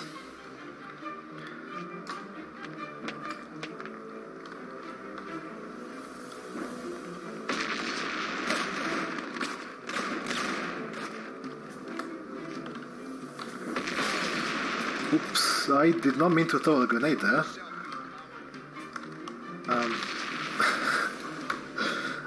Don't worry, they actually cannot die from an aid if they're full health. Because this mission is the one where your friends are the tankiest. They have like 600 HP and the grenade will not do more than 400 damage. He is hiding over there. Oh god.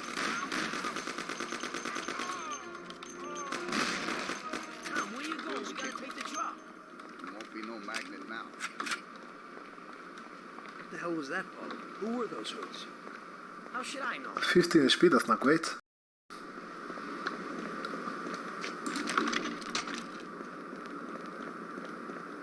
Okay. Well, we can't hang around here waiting for more of them to show up. Let's get the truck and get the hell out of here. Tom, you drive. I'll follow behind one of the other couples.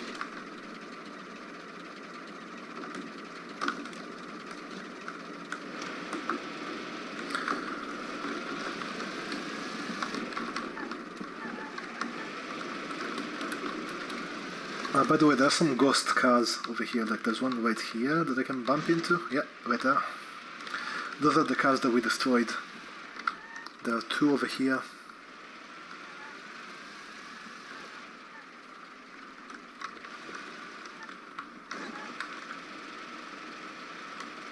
And coming up is singing. This is now a karaoke stream. There go my tire.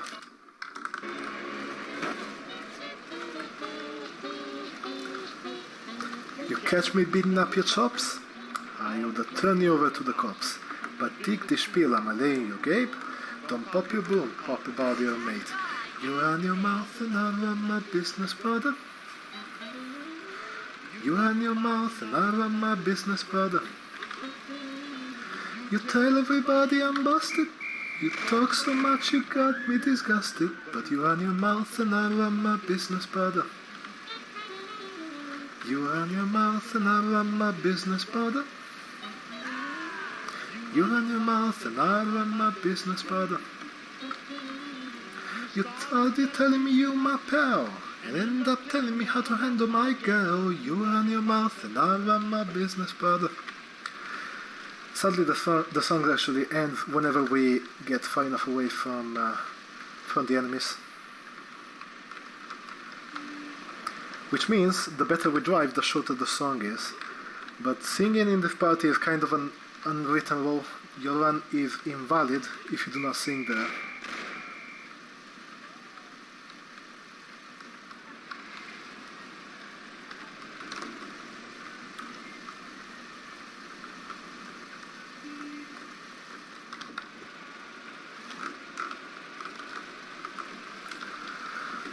Over here is another instance of pedestrians that can really damage your car if you run into them. For some reason they're really strong. You're unsaved.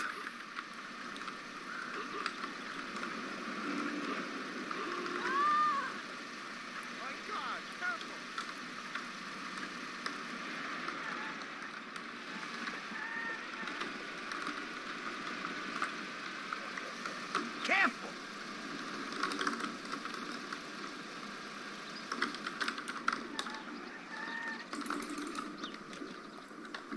Let's see if anyone is following us.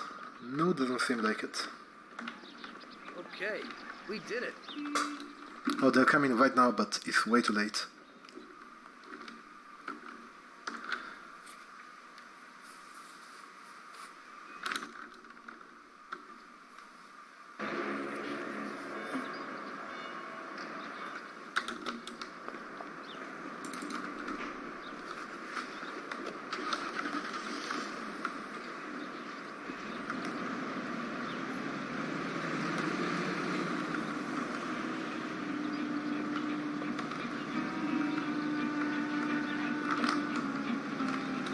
Tommy, I'm really looking forward to this. Pepe is a native Sicilian, and above all, a fantastic chef.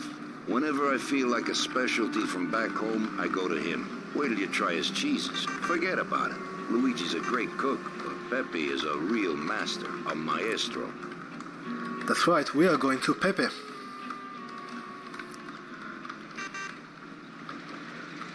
Pepe is a real maestro.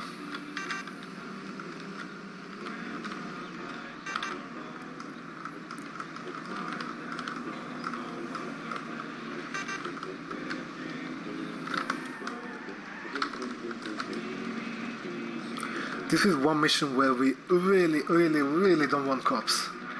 It's it's pretty easy to crash the game if you get cops over here. It's overall a big nuisance.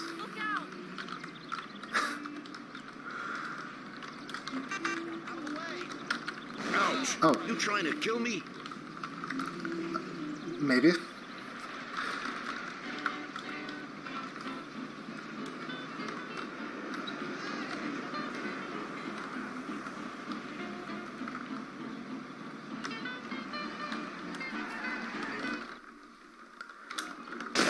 Yet another old-fashioned shootout. Apparently I get shot in the head right at the start. Now this guy doesn't seem to mind that I'm coming right after him. That's because I don't have a weapon in my hand. So he doesn't aggro for some reason. What the enemies do here, as opposed to in most other missions, is completely random.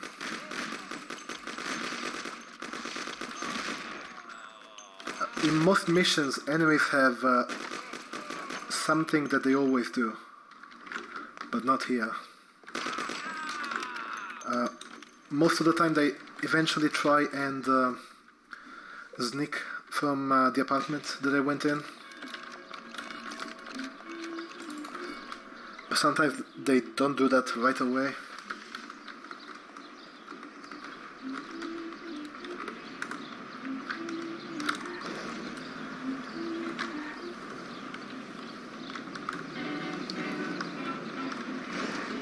There's no particular way that we can skip that shootout over there.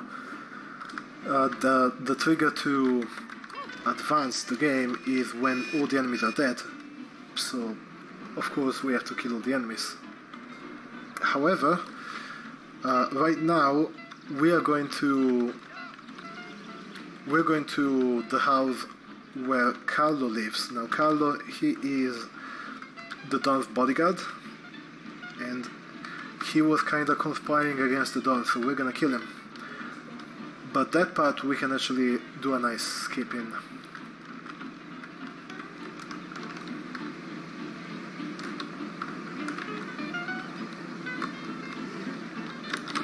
Ouch! Yeah, that cock was kind of inevitable. I saw him way too late. I'm going to hope that I lose him, and if I don't, I'll have to dispatch of him.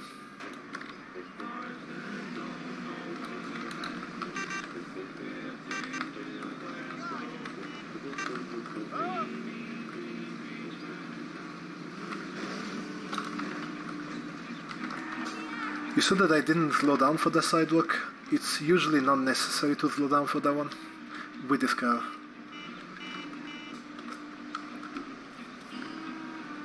Although you can get screwed over with just about any car there.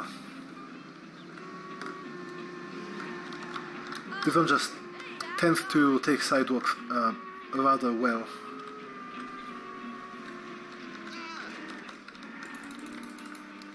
Now here I'm going to press the action button on the door, but then I'm going to walk to the left, which makes me spawn to the left. So I'm already out of bounds and I can just kill the guys that I need to kill.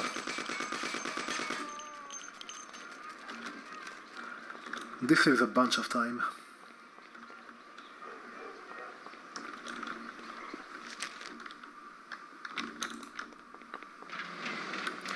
Another short mission coming up. This is Happy Birthday, where we go and crash the birthday of some city councillor. For one use, because we don't know how it's going to work out. Hey, Tommy. That's no big problem. I have here this little number. They're pretty popular these days. Also, they're pretty solid. Look how easy they are to hit.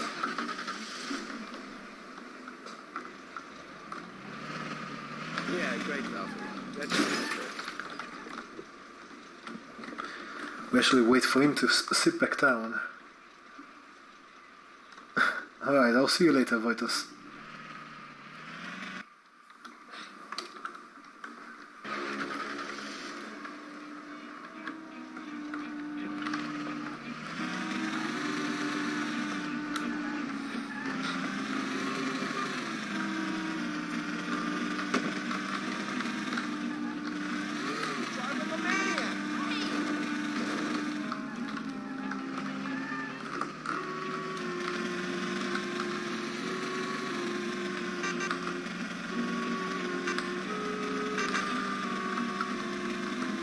So here we have to get on a ship,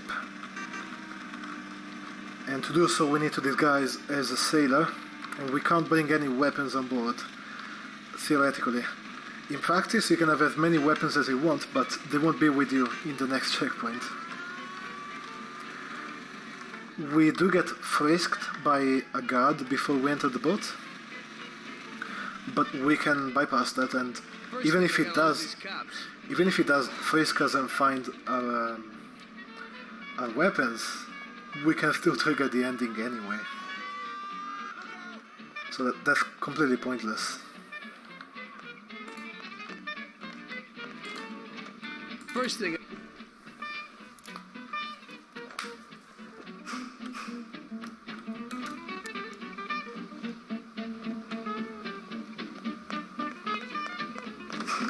I'm going to activate jump glitch again, the one that we saw earlier.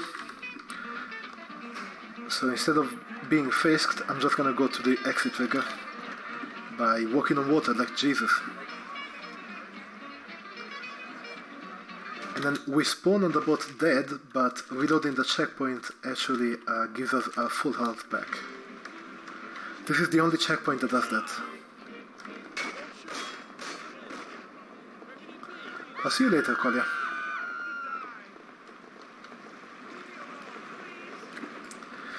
And here we're just gonna punch this door, and the door bleeds.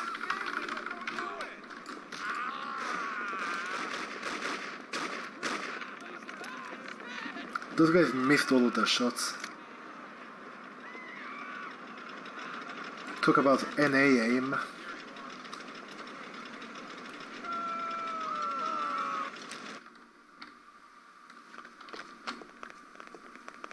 I really wanted to be faster than Polly there, but I may be able to work with this.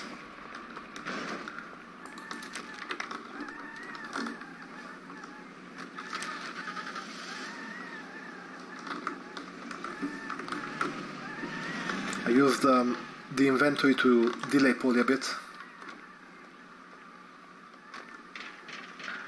I think Ralph might be stuck actually. That would be bad.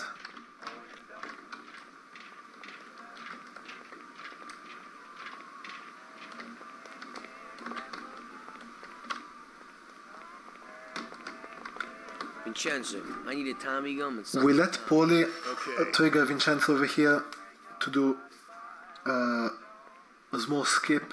I'm not sure if it will work. Here it is, boys. I'll keep my fingers Thanks. crossed. Hey, Ralphie. There we go, it worked. So he's talking to Ralph, but Ralph is all the way over there, and Paulie is over there. So he's talking to him telepathically. Like it, Polly. Oh. What's happening here? Oh, okay, Ralph, I think he's soft-locked. This has never happened before, by the way. I think what happened is Ralph stayed in the car instead of getting out for some reason, and so now he started smoking, which means he's not going to show me how to unlock the car. So he's supposed to park the car and get out, and then start smoking immediately. But I could hear the wheels grinding on the floor, so... Oh shit. Please, no. Paulie, come back.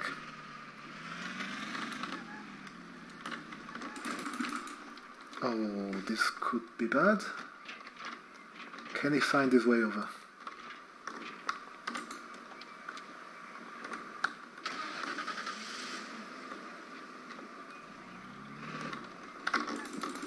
I need to get there before him though, or at the same time as him.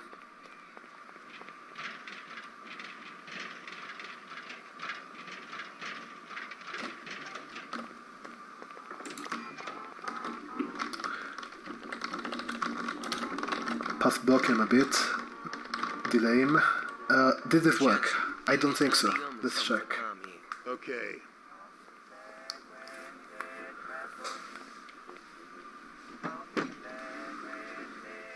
Here it is, boys. I'll keep my fingers crossed. No, that did not work. So sadly he is now going to communicate with Ralph telepathically again. We don't want to get him stuck over here though.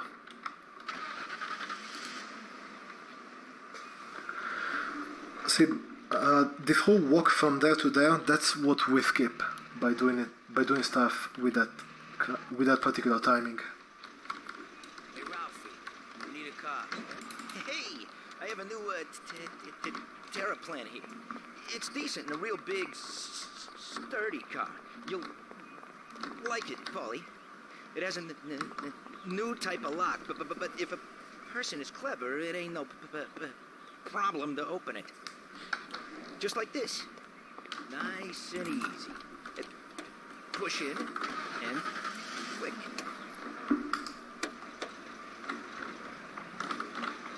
Hey, let's go, Tom, let's go.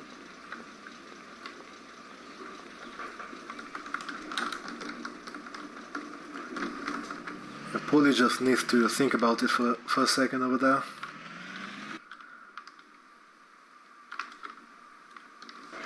Whoa! Watch out! This mission is called Lucky Bastard, and we're trying to assassinate the rival Don's brother. Nice sidewalk. The reason why it's named like that is because we do like 3 failed attempts to kill him, and then we kill him. Actually, 4 failed attempts. We kill him on like the 5th attempt. He's got new shoes. You think he's gonna walk over there?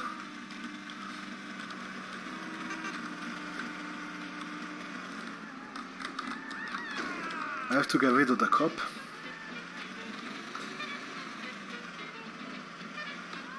Here we are, stop right here, Tom. Careful not to break the phone booth. I'll stand out front. Go from that booth. Say you want to talk to Sergio. As soon as I kill him, get in the car away from me. Sure thing.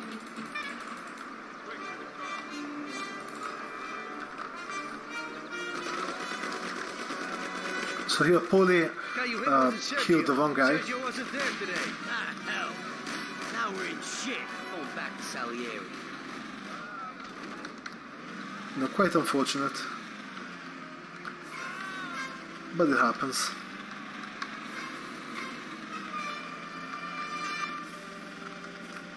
Oh, they're driving. I'm not gonna be able to move them now.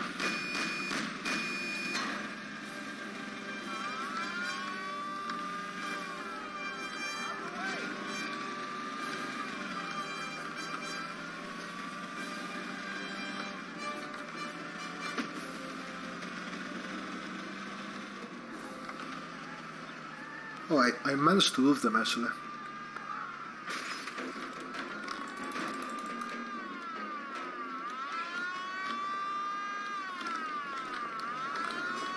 Alright, so first assassination attempt failed.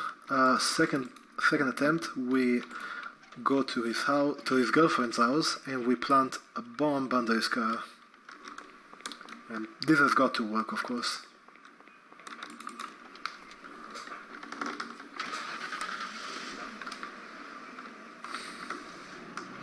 As much as I would like to say that this is the longest mission in the game, it's actually not. Moonlighting is longer than this.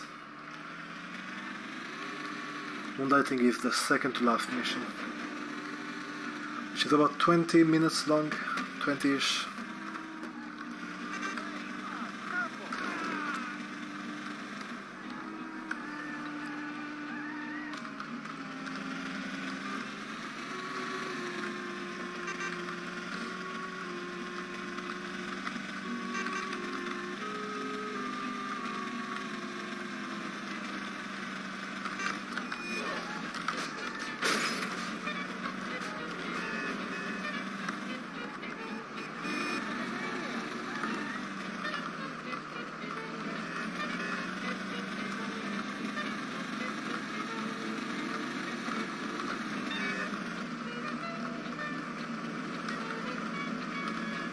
Cars are still spawning even with a reverse camera.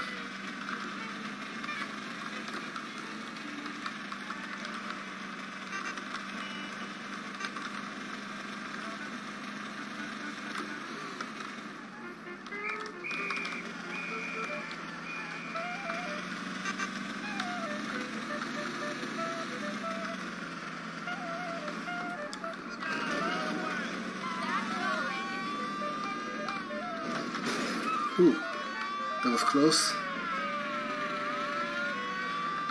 Okay, this is gonna be a problem if the cops want to arrest me, so I'm just gonna pay the fine. I love the roof of my car. We might need some repairs on that.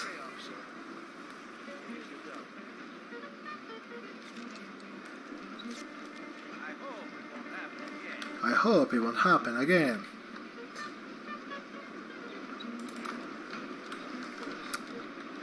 You think we might need some repairs on this? It looks fine to me.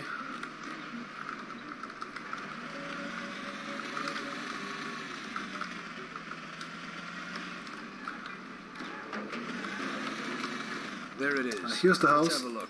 Now there's a skip that we have found in theory, but we haven't found a way to do it. We have to wait for him to stop smoking and go in the house before we can plant the bomb. There is a way that we can skip waiting for him, but we have not been able to find a way to do it without cheats. It involves triggering him to aggro and then going far enough away from him without him starting to shoot at us. We don't really have a way to go fast enough, but it's not out of the realm of possibilities. If we could like somehow skip an animation to enter the car or something.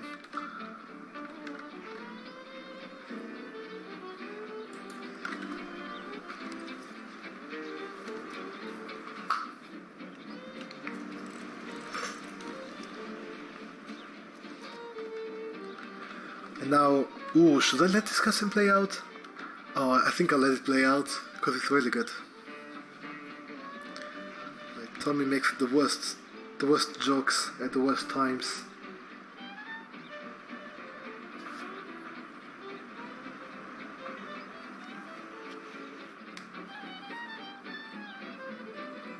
It's not very long anyway.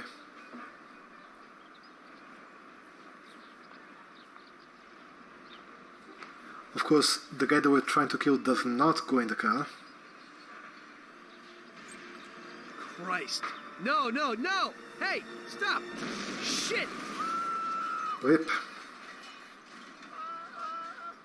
Damn. That's one hot dame. That's the best joke ever. Great timing.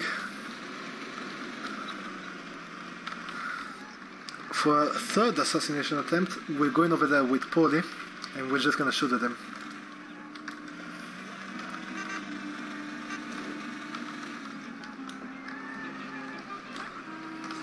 That's one hot dame.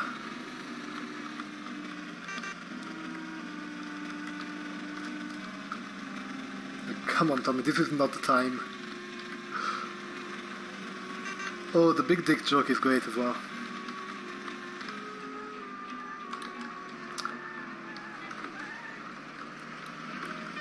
Yeah, the whole side mission there is a meme where we need to bring the package to Big Dick. We won't be seeing it in any percent, sadly.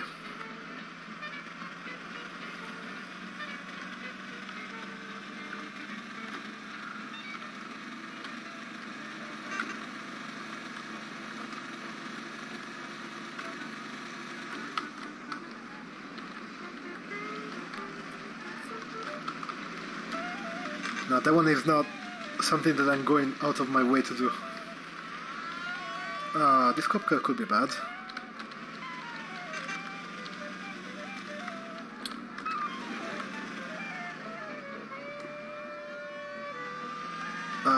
Alright, this is gonna be tough. I have to lose the cop.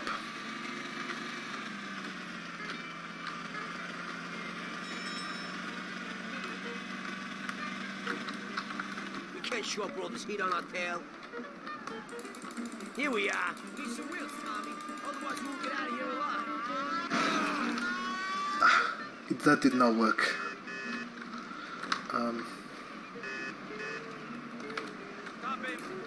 Stop it.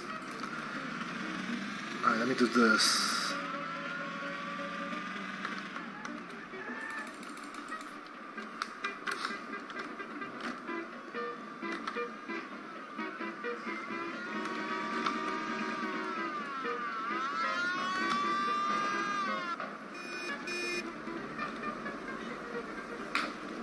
I'll just wait for them to get off of me. Otherwise we're gonna be in big trouble.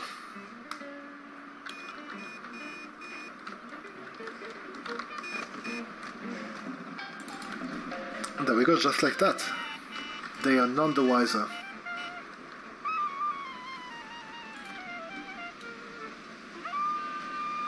That pedestrian is walking inside the wall.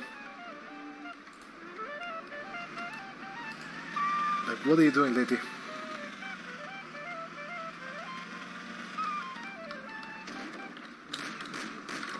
Let's see if the bridge is up now.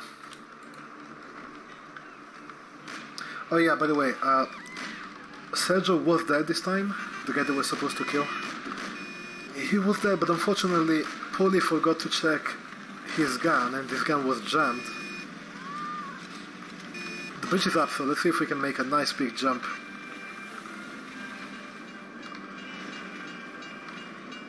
Oh. Ah. That almost worked. They just got my tire.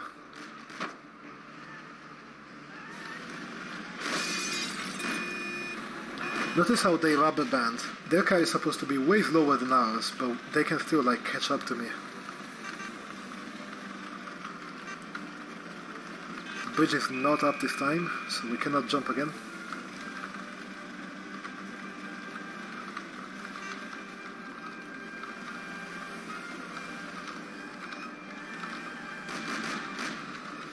The popped wheel makes it pretty hard to drive, but I still manage.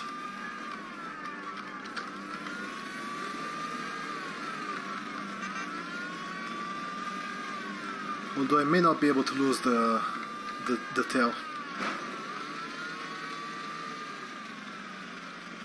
Oh, never mind, I just lost them. And the cops don't really matter.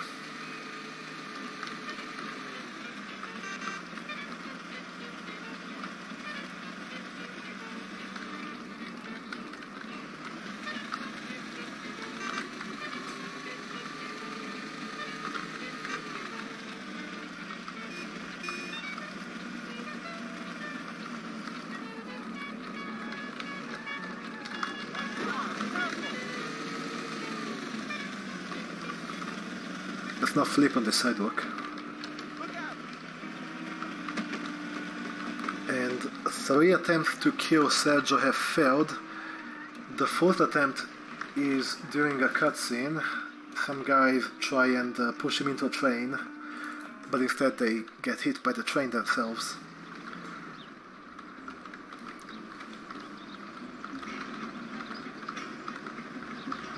So now we have this nice music.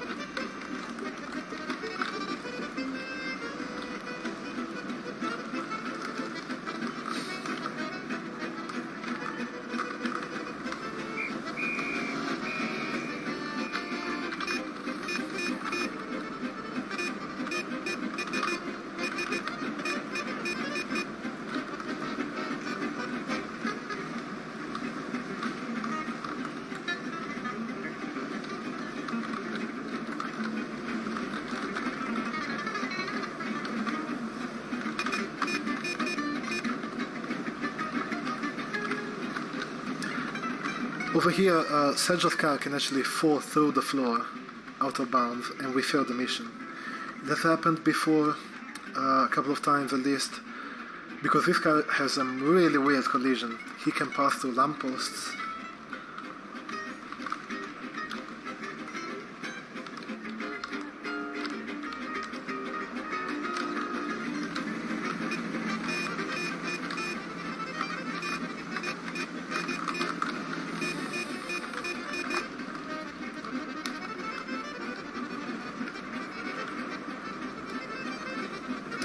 And we're following him to the port. He's gonna try and hunker down, and the port mission is one of the hardest casually, because it's a big shootout with lots of enemies and stuff.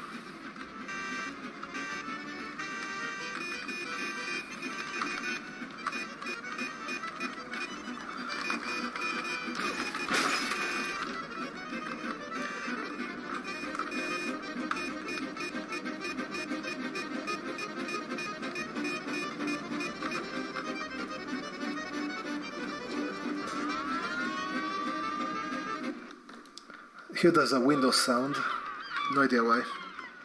That didn't used to happen on like Windows XP, but it happens all the time on Windows 7, 8, 10, whatever. No idea why. Instead of, killing all these guys, I'm just gonna come over here.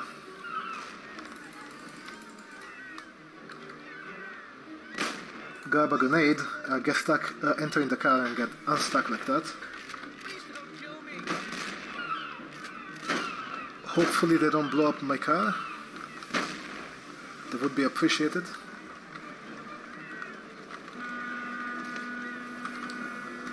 And I'm gonna kill like almost none of these enemies. Exploding these barrels over there will kill like 4 of them.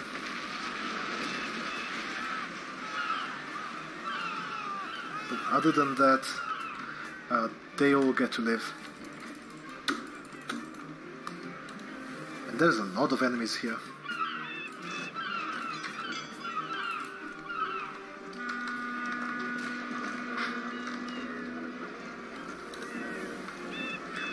So I picked up a grenade, which is what I'm gonna use to kill Sergio over here. Now, he he does not spawn as an actor until you actually enter the hangar or the warehouse. So we cannot go and shoot him, but we can still kill him with explosions. So hopefully I'm going to hit him with this grenade.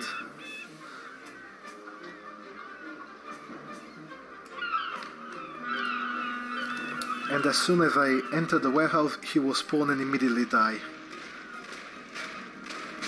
Yes, that worked.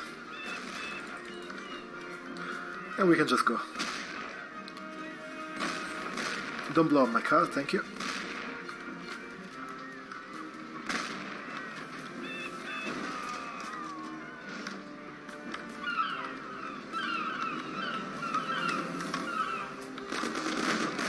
Oh, okay. The guy with the Tommy gun is in place, that's not good. Somehow they didn't shoot at me, so I make it out alive.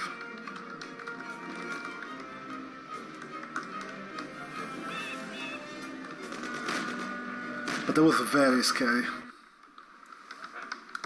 Because I had the guy with the Thompson and the guy with the shotgun. Both of them could kill me in no time.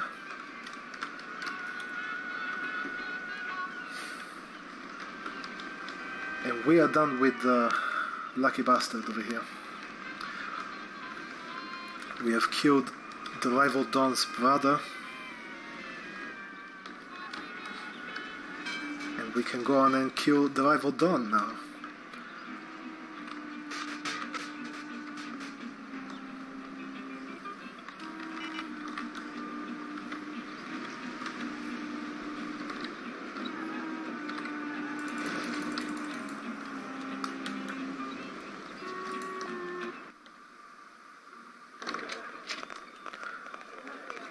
Are you sure he's dead? Well, he got blown up, and then I got an objective saying that I'm done and I can go home. So, I believe he's probably dead. Yes.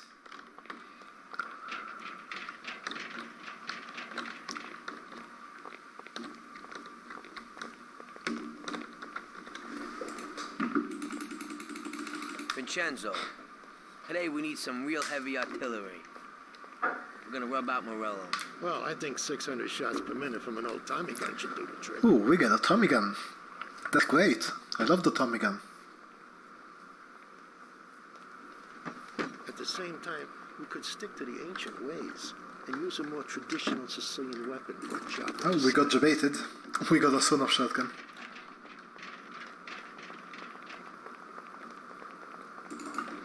Here, because I have my two friends Sam and Polly with me, I need to use a 4-door car, and I can't use my fast red car over there. So I guess we're gonna go with the slow car. On second thought, I think I'll go back and pick up the fast car. We just need to hit the loading trigger.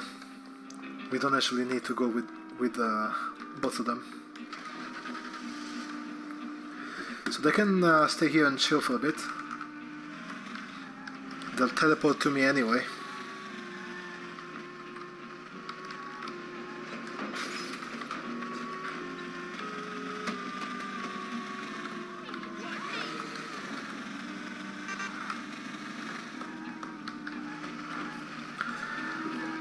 Here I can take out... it looks like I'm pointing a gun out of the window, but I'm not. I don't have the pistol in my hand. I have a shotgun on my right hand, as you can see. That's a bit of a small glitch.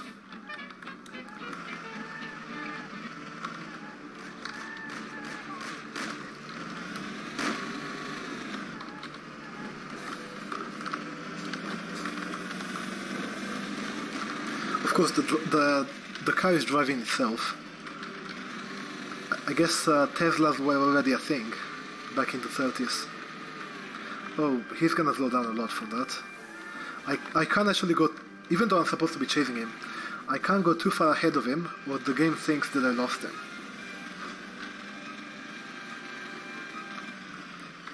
Can you stop crashing into everyone? Seriously.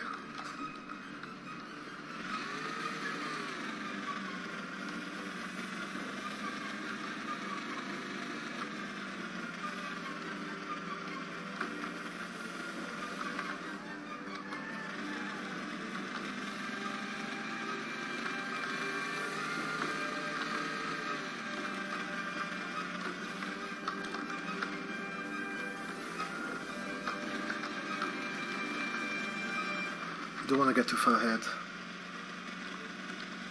But I also want a lot of speed here because I have to catch up to him now. Because suddenly he's in front of me, you know. And now we have like the biggest RNG in the game. Paulie has to actually kill him.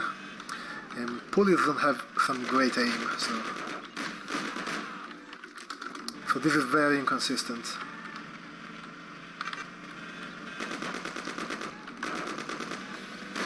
In order for him to even get out, we need to go slightly ahead of his car, which is why we want a lot of speed from the previous checkpoint. Oh.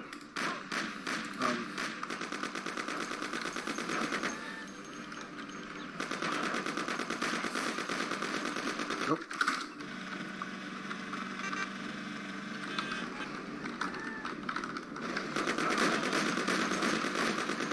Apparently Paulie does not want to kill him.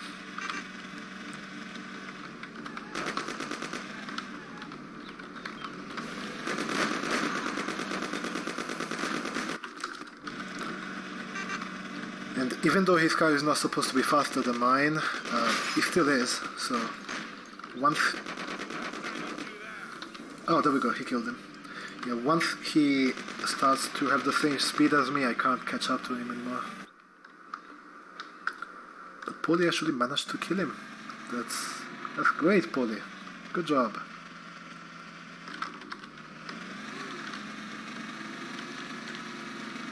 Took you long enough, you know?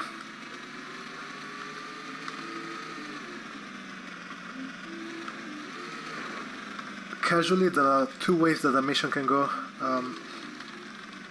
It's actually one thing in the countryside. It's actually random whether Milo's car will go to the airport or to a nearby bridge. If he goes to the airport, then you have a bit of a chase where you're like chasing the plane and you're shooting the engine. You have to like make the plane fall and crash.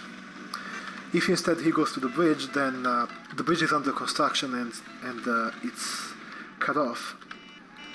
So we push him down the bridge with the car, and his car just blows up. There was supposed to be a third outcome. There's an unused cutscene in the game where we follow his car to like a mansion, and then during the cutscene we just get shot down and die. I guess it's probably good that they did not include that in the game,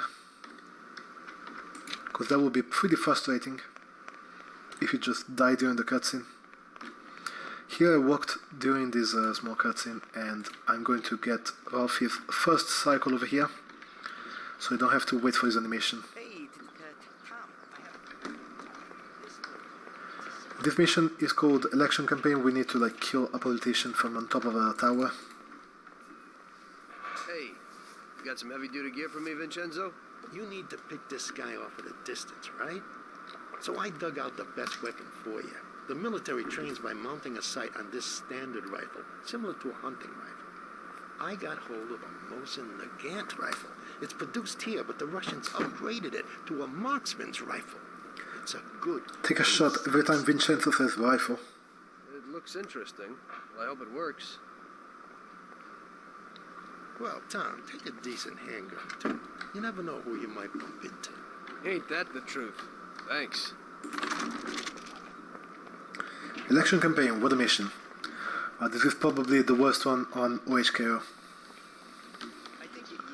It's not that bad on any percent, though.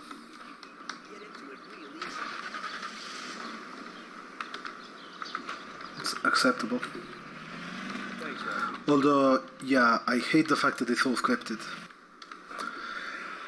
As I was saying before, some missions are completely scripted where you have to like hit all the triggers. Some missions can be sequence broken as much as you want. This one is scripted. Like, we just have to... Once we're in the prison that we're supposed to go to, we just have to get to the tower and kill the politician. But there are a bunch of triggers that we have to hit on the way that make no real sense because they're just triggers that spawn enemies and stuff.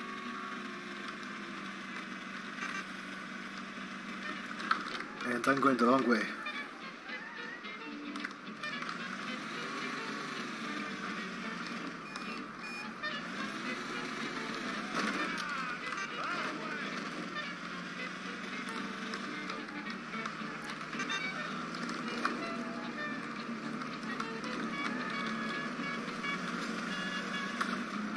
This is the prison. It's an abandoned prison. For some reason there's a bunch of homeless people with guns living in there. Go figure why.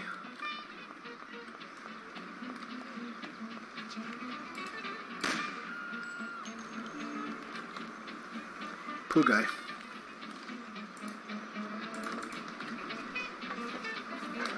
If I leave him alive, or if I kill him and don't hide his body, then some cops will spawn after I exit the prison. So it's not necessary to kill him, but it's like safe strats, because I don't know how much health I'll have. Now here we're just gonna spawn in, and right now I am invisible.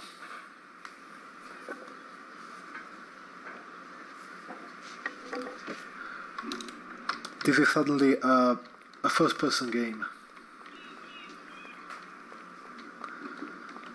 The reason why is because I scoped in before the loading. Now I may be invisible, but the enemies can clearly see me and shoot at me.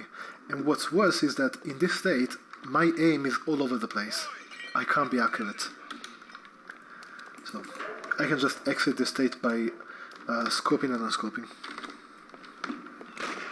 And now I can aim again.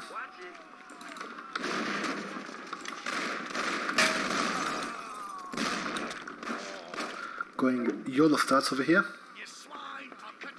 You swine, I'll cut you to pieces.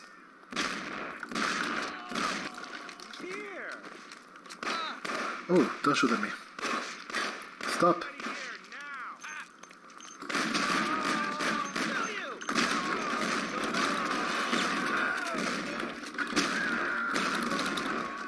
There we go, YOLO starts paid off.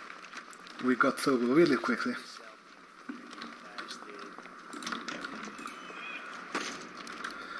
And now we kill a guy over there. Oh, hello.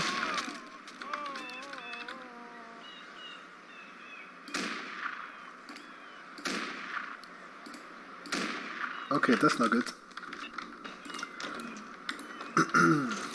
Is he still coming? Maybe not.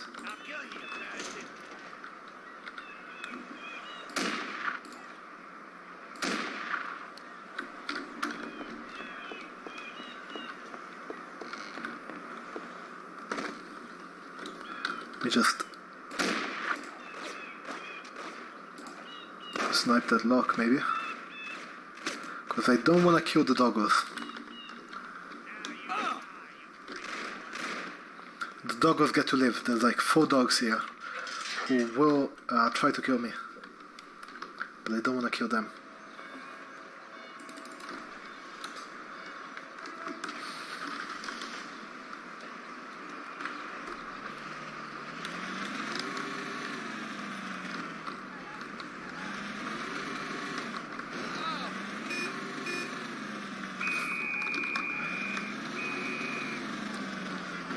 I'm having issues with Peter, apparently. I haven't killed any doggos in this whole run.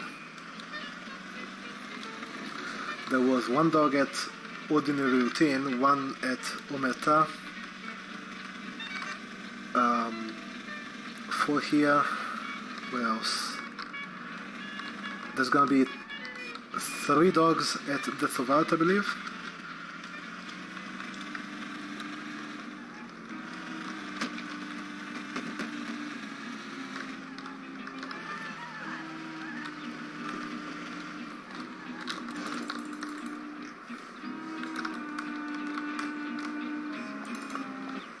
Yeah, poor doggos.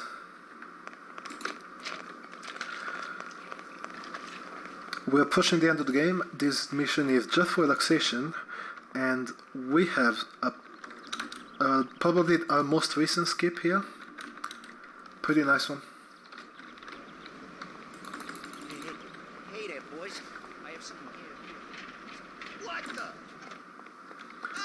So what's supposed to happen is we're supposed to first bring Sam to like a place somewhere, and then go and wait for a truck at the port. Okay. Steal the truck, unload the truck, Looks pretty good. and then get back to the port.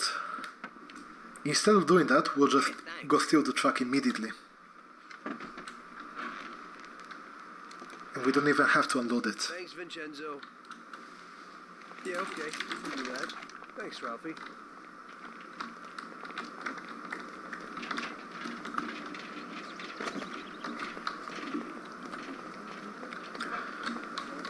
Here again we need a 4-seater, and this time I'm not going to swap it out, I'm going to keep it.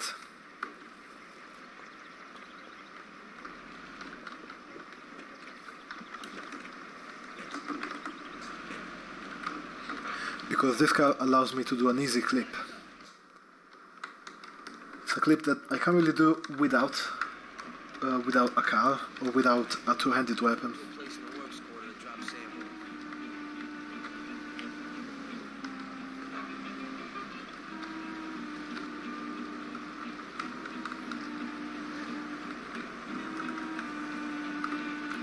So even though we're in a pretty slow car right now, we don't have to go very far.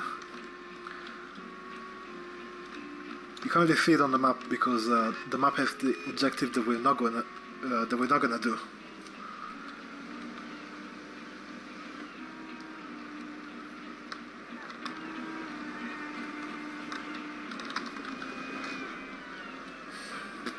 This is the port. The truck that we need to steal is already preloaded in there, as well as the driver. Now the driver is not an actor yet, so theoretically we can't kill him by shooting him. However, because he is in a car, we actually can shoot him. I need to adjust my setup. This might be too much. Yeah, that's too much.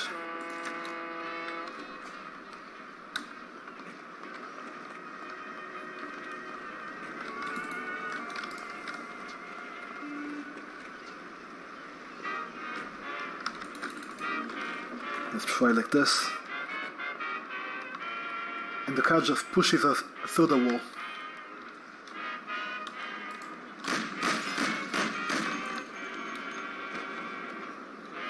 I take his papers, and I don't need to get rid of the crate that's on the truck.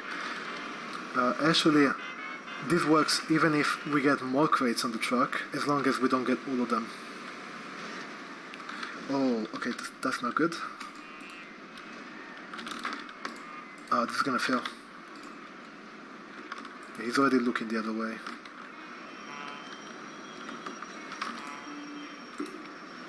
No. We have to try this again. I don't often fail that, but what happened there is there is a trigger where if I'm inside the trigger, then I get teleported to the guy that wants to check my papers before I enter the dock. However, that trigger is also surrounded by a bunch of triggers that actually fail the missions. And those triggers activate only after a certain period of time, which means if we don't manage to hit the correct trigger immediately, then we usually fail the mission before the cutscene is over.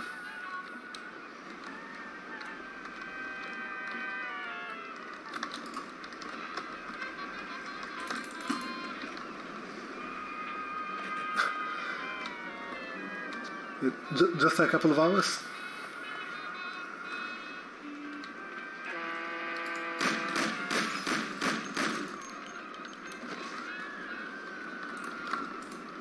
Anyway, let's try this again. The trigger that I need to hit is in a very precise spot over here. There we go, we got it. Show me a So the guy is checking my paper. My god, what happened? He says that because he is also seeing the body over there.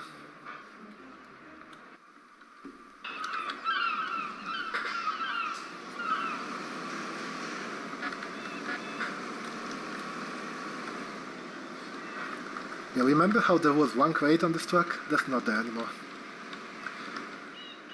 Here we need to steal some crates that are guarded by a guy here. Ordinarily, there's a bunch of things that you can do on this mission.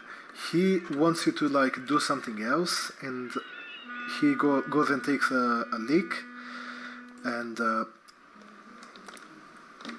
when he gets back, then you can't really take these crates anymore until you do what he wants you to. It's kind of complicated, but the short of it is that we don't trigger him to tell us to do the other thing, so we can just take these trucks and take these crates and put them in the truck through the wall.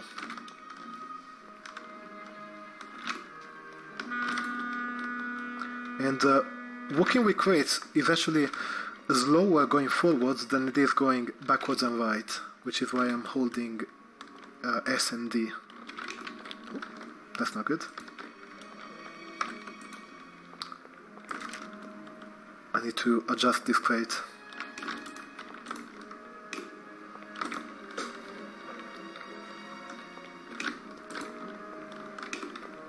We should be good.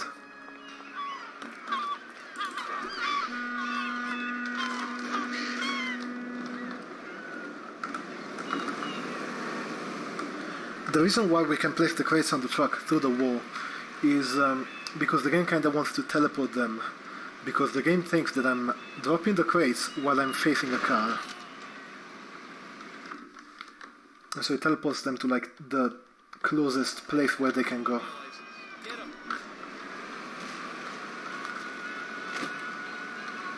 And that place happens to be on the truck.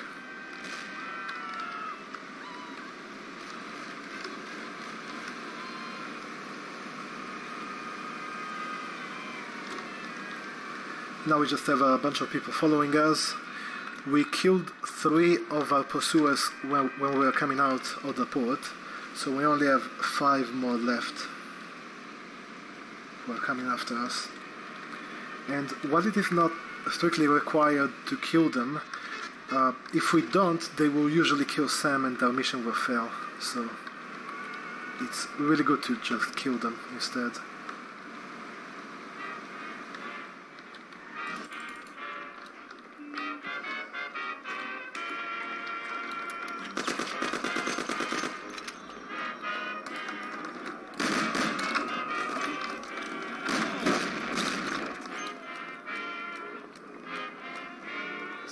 Let's see, where are the others?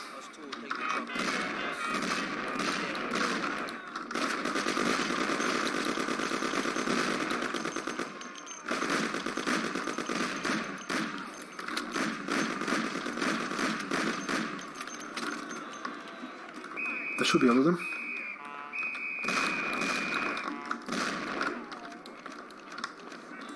There we go.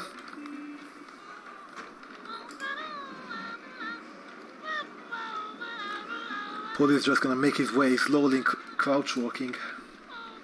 Okay, we're going.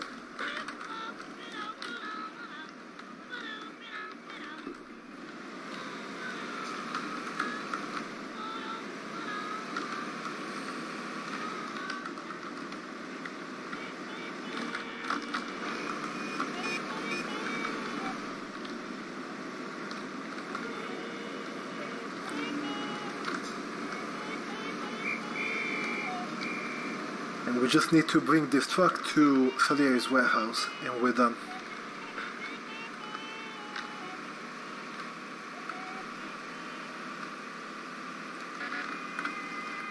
Yeah, I heard some of the...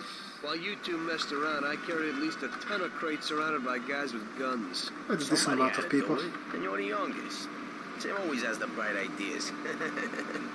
Oh, so it's Sam. Next time, you can unload the truck. I ain't touching another crate. Well, we'll see about that. Oh, don't worry about it. You can always watch the VOD.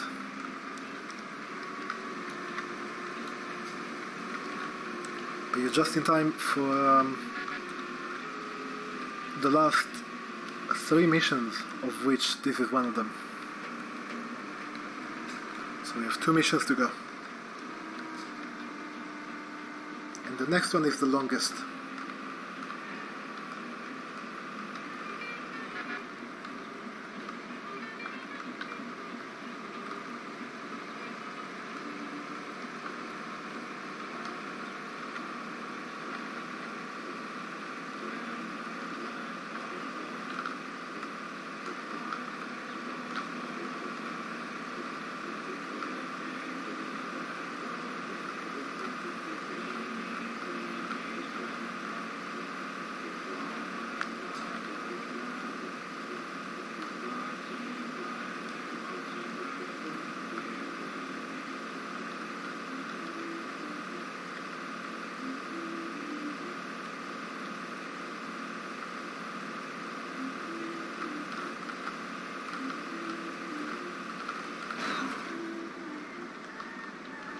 The truck weighs a lot, so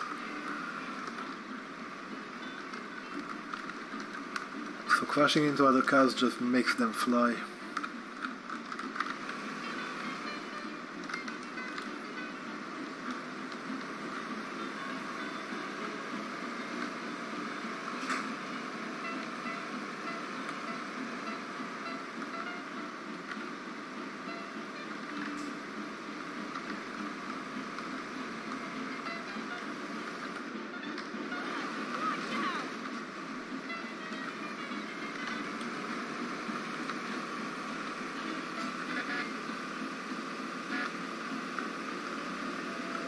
We're about to reach moonlighting, which means train path.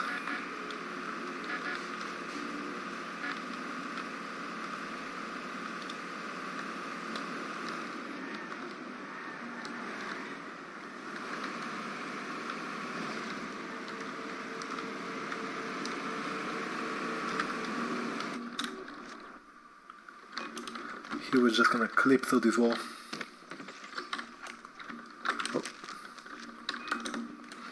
This only saves like a second, by the way. But it looks cool, as long as they don't, like, fall down.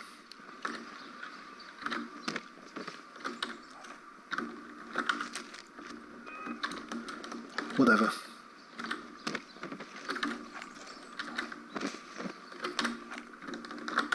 I'll just do it the normal way, honestly. Yeah, train path type. Look at this, like, the plebs do this. The real pros clip through the wall, you know? Follow me. Let's take the train. It ain't far. Let's take the train. It ain't far. Pushing pulley doesn't really save time here because we have to wait for the train anyway. But it will save time once we get out of the train. Now, train path is like a 4+ minute train ride.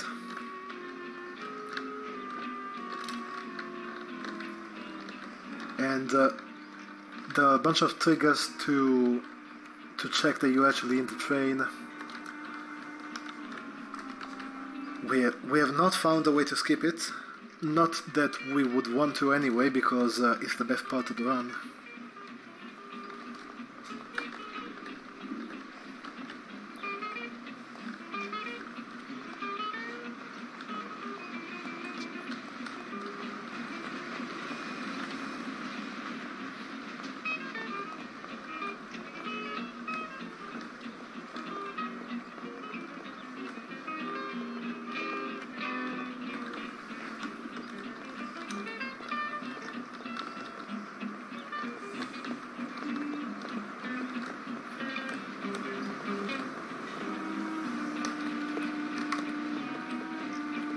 There's a train. So pushing pulley means that it's gonna get here a bit earlier, but we still have to like wait for it anyway.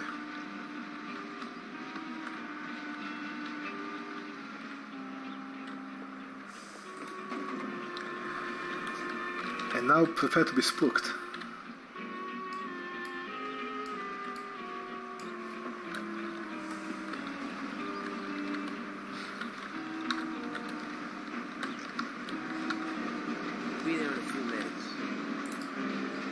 how's everything go? Aside from the last few jobs, pretty boring. Push the train, Of course, yeah. My kid keeps things Just push the interesting. train. I actually envy you. I gotta find a date and start making babies. When I look at my life, I don't seem to be doing much. Hang out, go to parties. I'm getting pretty bored with it. Problem is, I don't know how to do anything else. I think most people would like to change. Everybody imagines the adventures and go to see movies. It's not about the blue and deal making. Always have Right, what's happening is I'm charging punches at him from the front, which makes him do this animation. However, because I'm in the train, the punches don't actually do any damage. And as a result, someone always messes with me, and I lose out on the dough. And the best part is that he can turn his head. Well, we still have the excitement. Oh, that's the worst. Nothing happens for 6 months. Start to get lazy and suddenly, boom, some action. Don't think ain't worried, something might happen to us. So what are we supposed to do? This will be our last big job. It'll be enough to get me a big Yeah. deal someplace, something. Oh, really? Wait a minute. I'm pretty sure he's at an angle where I can't do that anymore, sadly.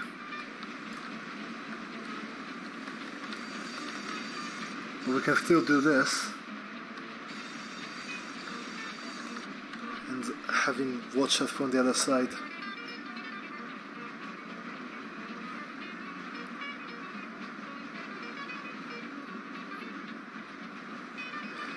Yeah, it's already pretty unnatural.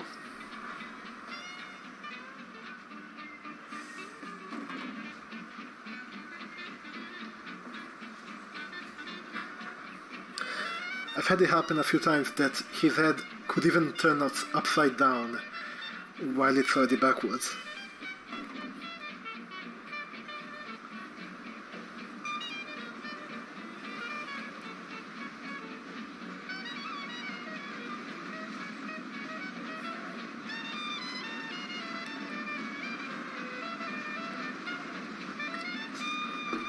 But yeah, we're just gonna be in the train until the downtown stop that you can see on the right side.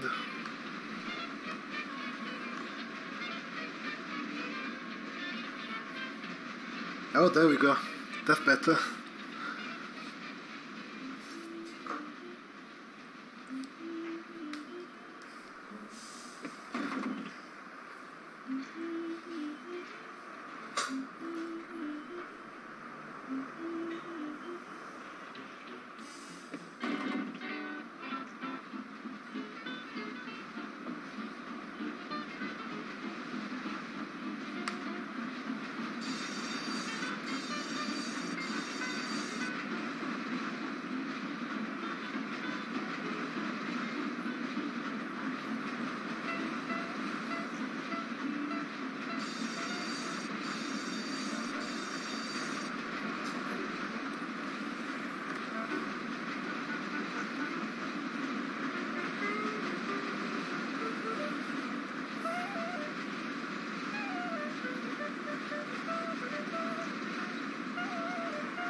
Get ready.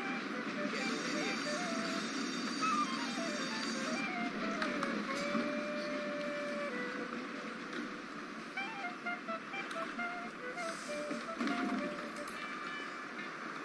And now pushing him will actually save time.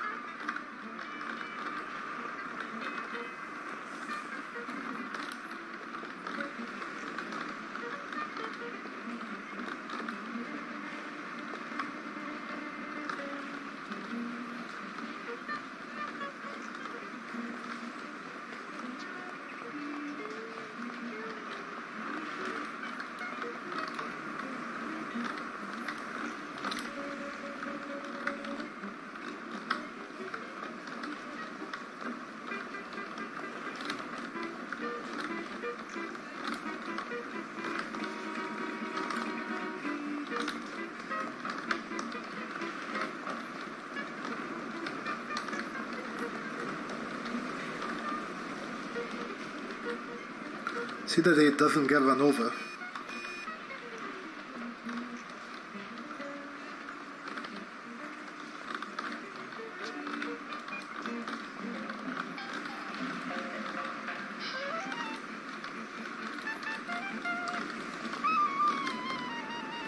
So this is it. It ain't too big, it ain't too small.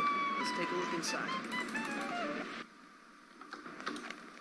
Good day. So here we're gonna do a bank heist, but first we need to like take a look at the bank, see how it is. Oh yeah, I could have pushed him a bit here as well. Okay.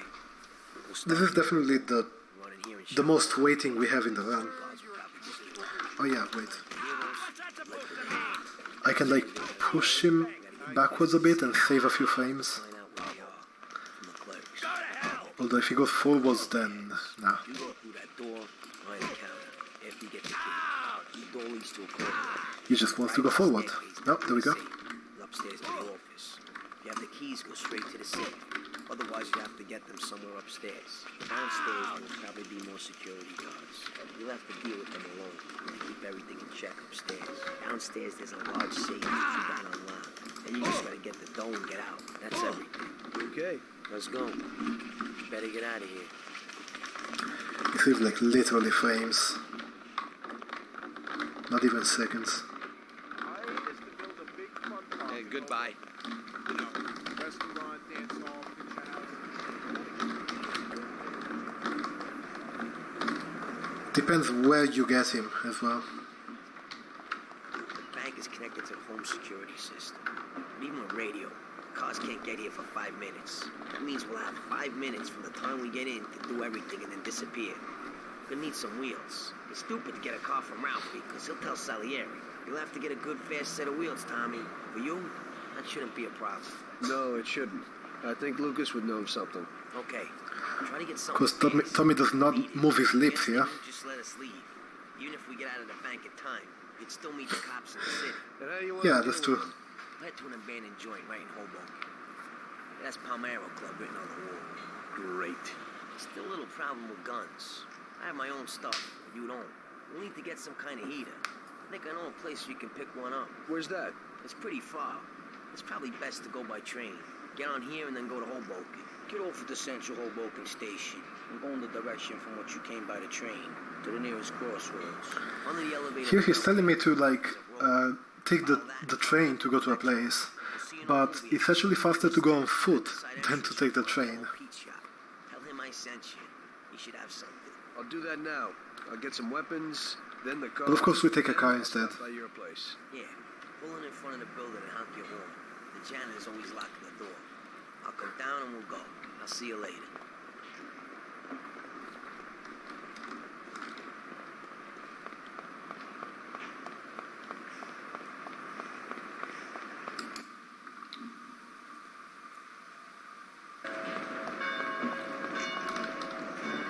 Now here we have some RNG again. We want to get a decent car. The best spawn would be a Lassiter B16 4-door. The second best would be a right. That's a Lassiter over there. We can take that one.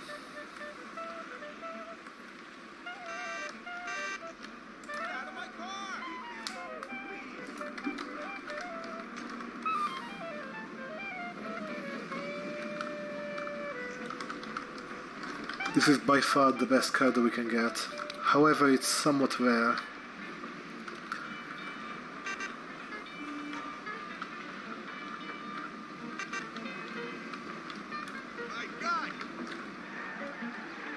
It's possible that some models may look similar. I mean, they're all dressed in suits and stuff. Here I need to get in here. I'm gonna knock to spawn the guys behind the door, but I don't need them to open the door. I can just clip inside.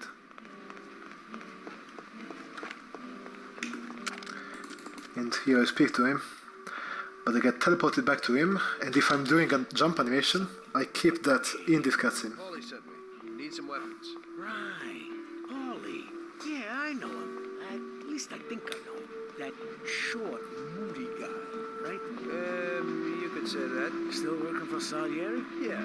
Well, give that old goomba my regards. Sure. Anyway, the weapons. Sure. Yeah, so what does Paulie need? Paulie will need a Thompson and a shotgun. That should Let's be go. everything. Great. I won't keep you from your work, son. Now you say hello to Paulie for me, huh? Sure. Thanks. Now, the guy here never actually opened the door, so I have to clip outside again now. It's easy because I have a Thompson and a shotgun. It's like the easiest way to clip through walls in the game is to have a two-handed weapon that you can reload. Or two-handed weapons that you can swap between.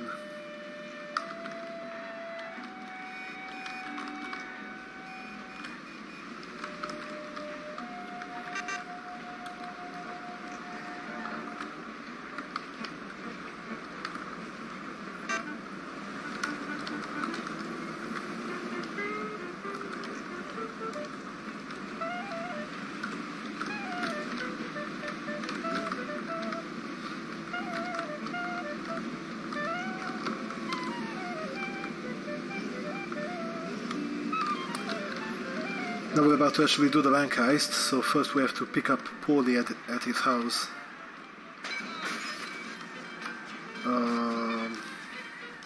Yes, okay. Saved.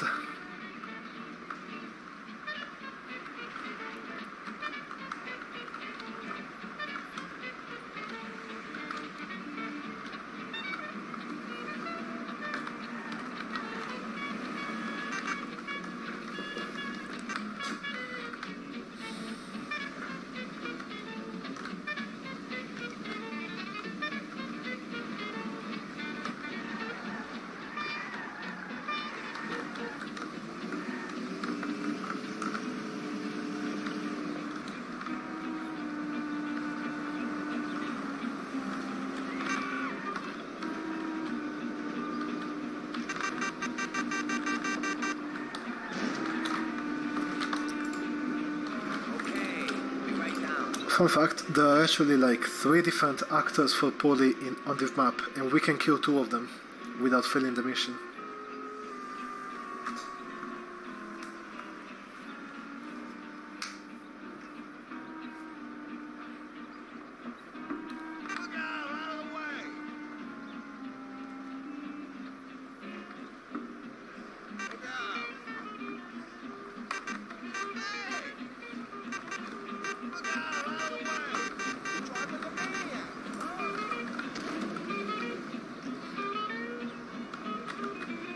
So what? Everything's in order? Got everything you need? Yeah. Hey, that Yellow Peter's a little nuts. He's no loony, but his stuff's good. Why they call him Yellow? You see his teeth? They're the yellowest in town, and they also stink the most. Right. Luckily that cop car didn't actually see the other cop who saw me speeding. Because if they had, then they would have also aggroed. And this is one of the worst missions to have cops on. Especially since this is also the mission where we have the least amount of max HP. The HUD in the bottom left will always say like 100, but the in-game value is can actually vary wildly. Here the actual amount of health that we have is 150, while in most missions we have like 200, 300, even up to 400.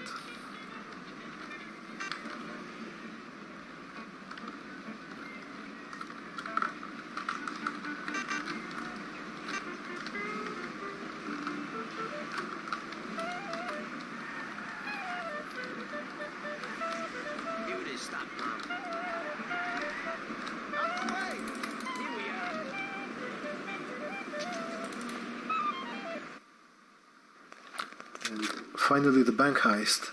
We need to kill all the guards, otherwise the triggers won't work. Hey everybody! It's a heist! Get down on the floor, nothing will happen! He just spawns in front of me. And he just walks into me.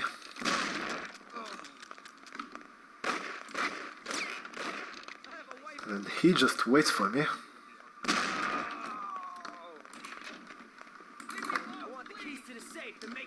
And he teleports over here.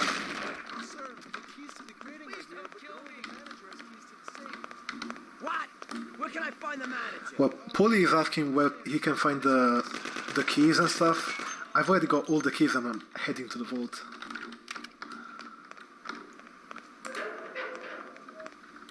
Ooh, nice jump. We jumped backwards there.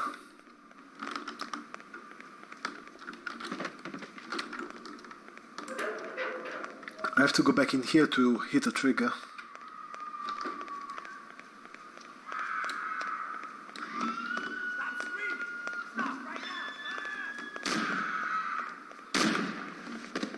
Whip.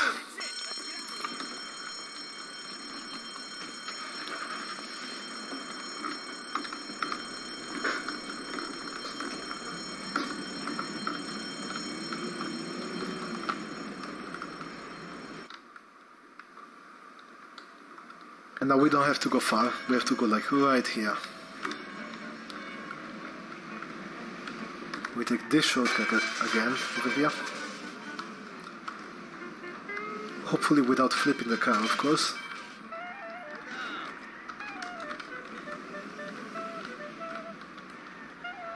Okay, this is the place. We did it. Oh. Nice physics.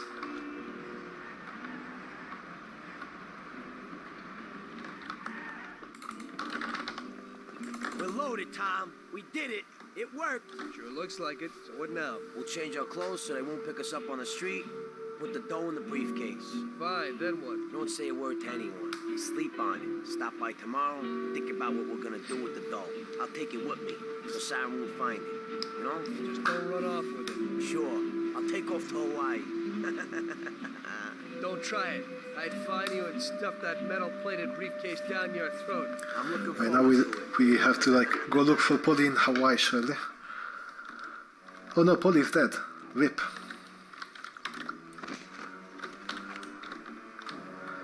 Here we clip through this wall again, and we take a cop car. This clip is more important than the one earlier, because in this one we actually do want to take the car here, because if we take it instead after the loading, then the car that's in front of us over there is locked, and we have to lockpick it.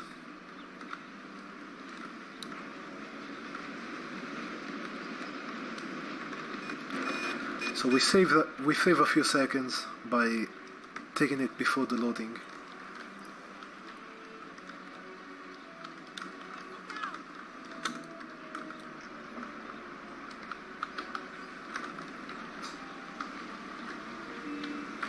And the cop cars are actually kind of special. When I'm in a cop car, then cops will never want to fine me. So any offense that would result in a fine, the cops will just overlook that. They will only be aggressive for offenses that would normally arrest me. Sadly, this is the only place where we can really use a cop car in the run.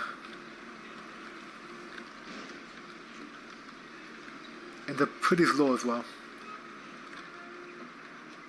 You can see it's like barely reaching 120. On a very long straight line.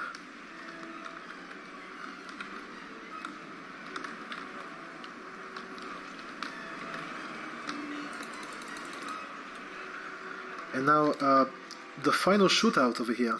We're almost done. Let's see if I manage to do this clip.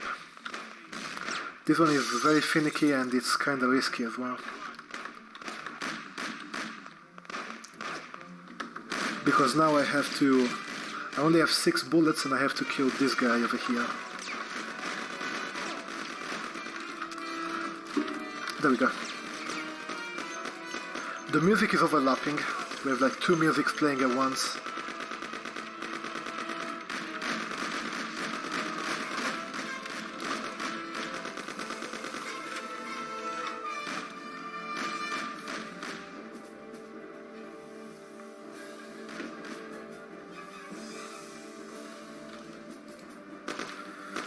In theory, we don't have to kill anyone here. We just have to hit a bunch of triggers. Oh god, that's not good.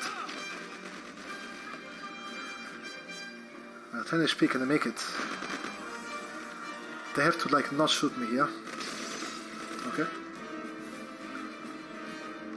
And then I can pick up some health if they don't shoot me here. No.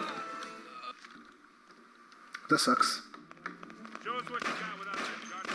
But coming up is the final boss. I'm going to go for this clip again.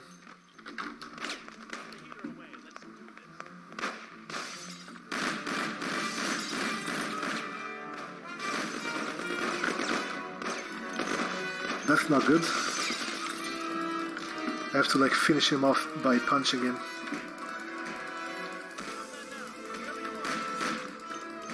Okay, that guy should not be here.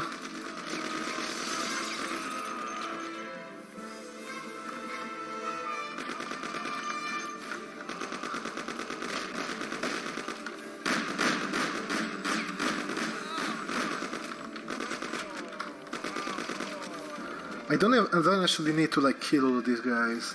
Usually I don't. But I'm going just to be safer here. Now 66 HP, I should be fine.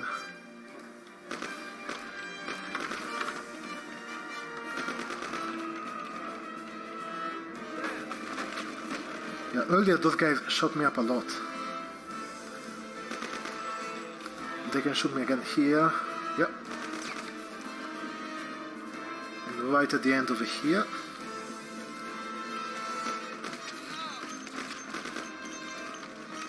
I can take this half pack, and a grenade is going to blow up before me, but I have iframes. I'm going to go for a bit of a swag kill on the final boss, which is Sam. The double music is gonna end soon, don't worry.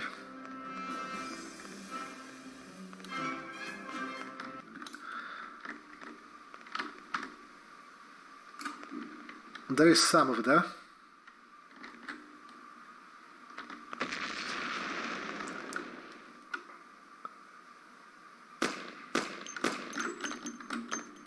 That should be it. Yep. The grenade does almost 400 damage, and we need to do just a bit over 400 damage to get him to come over here and pre-fire him. And that's GG time.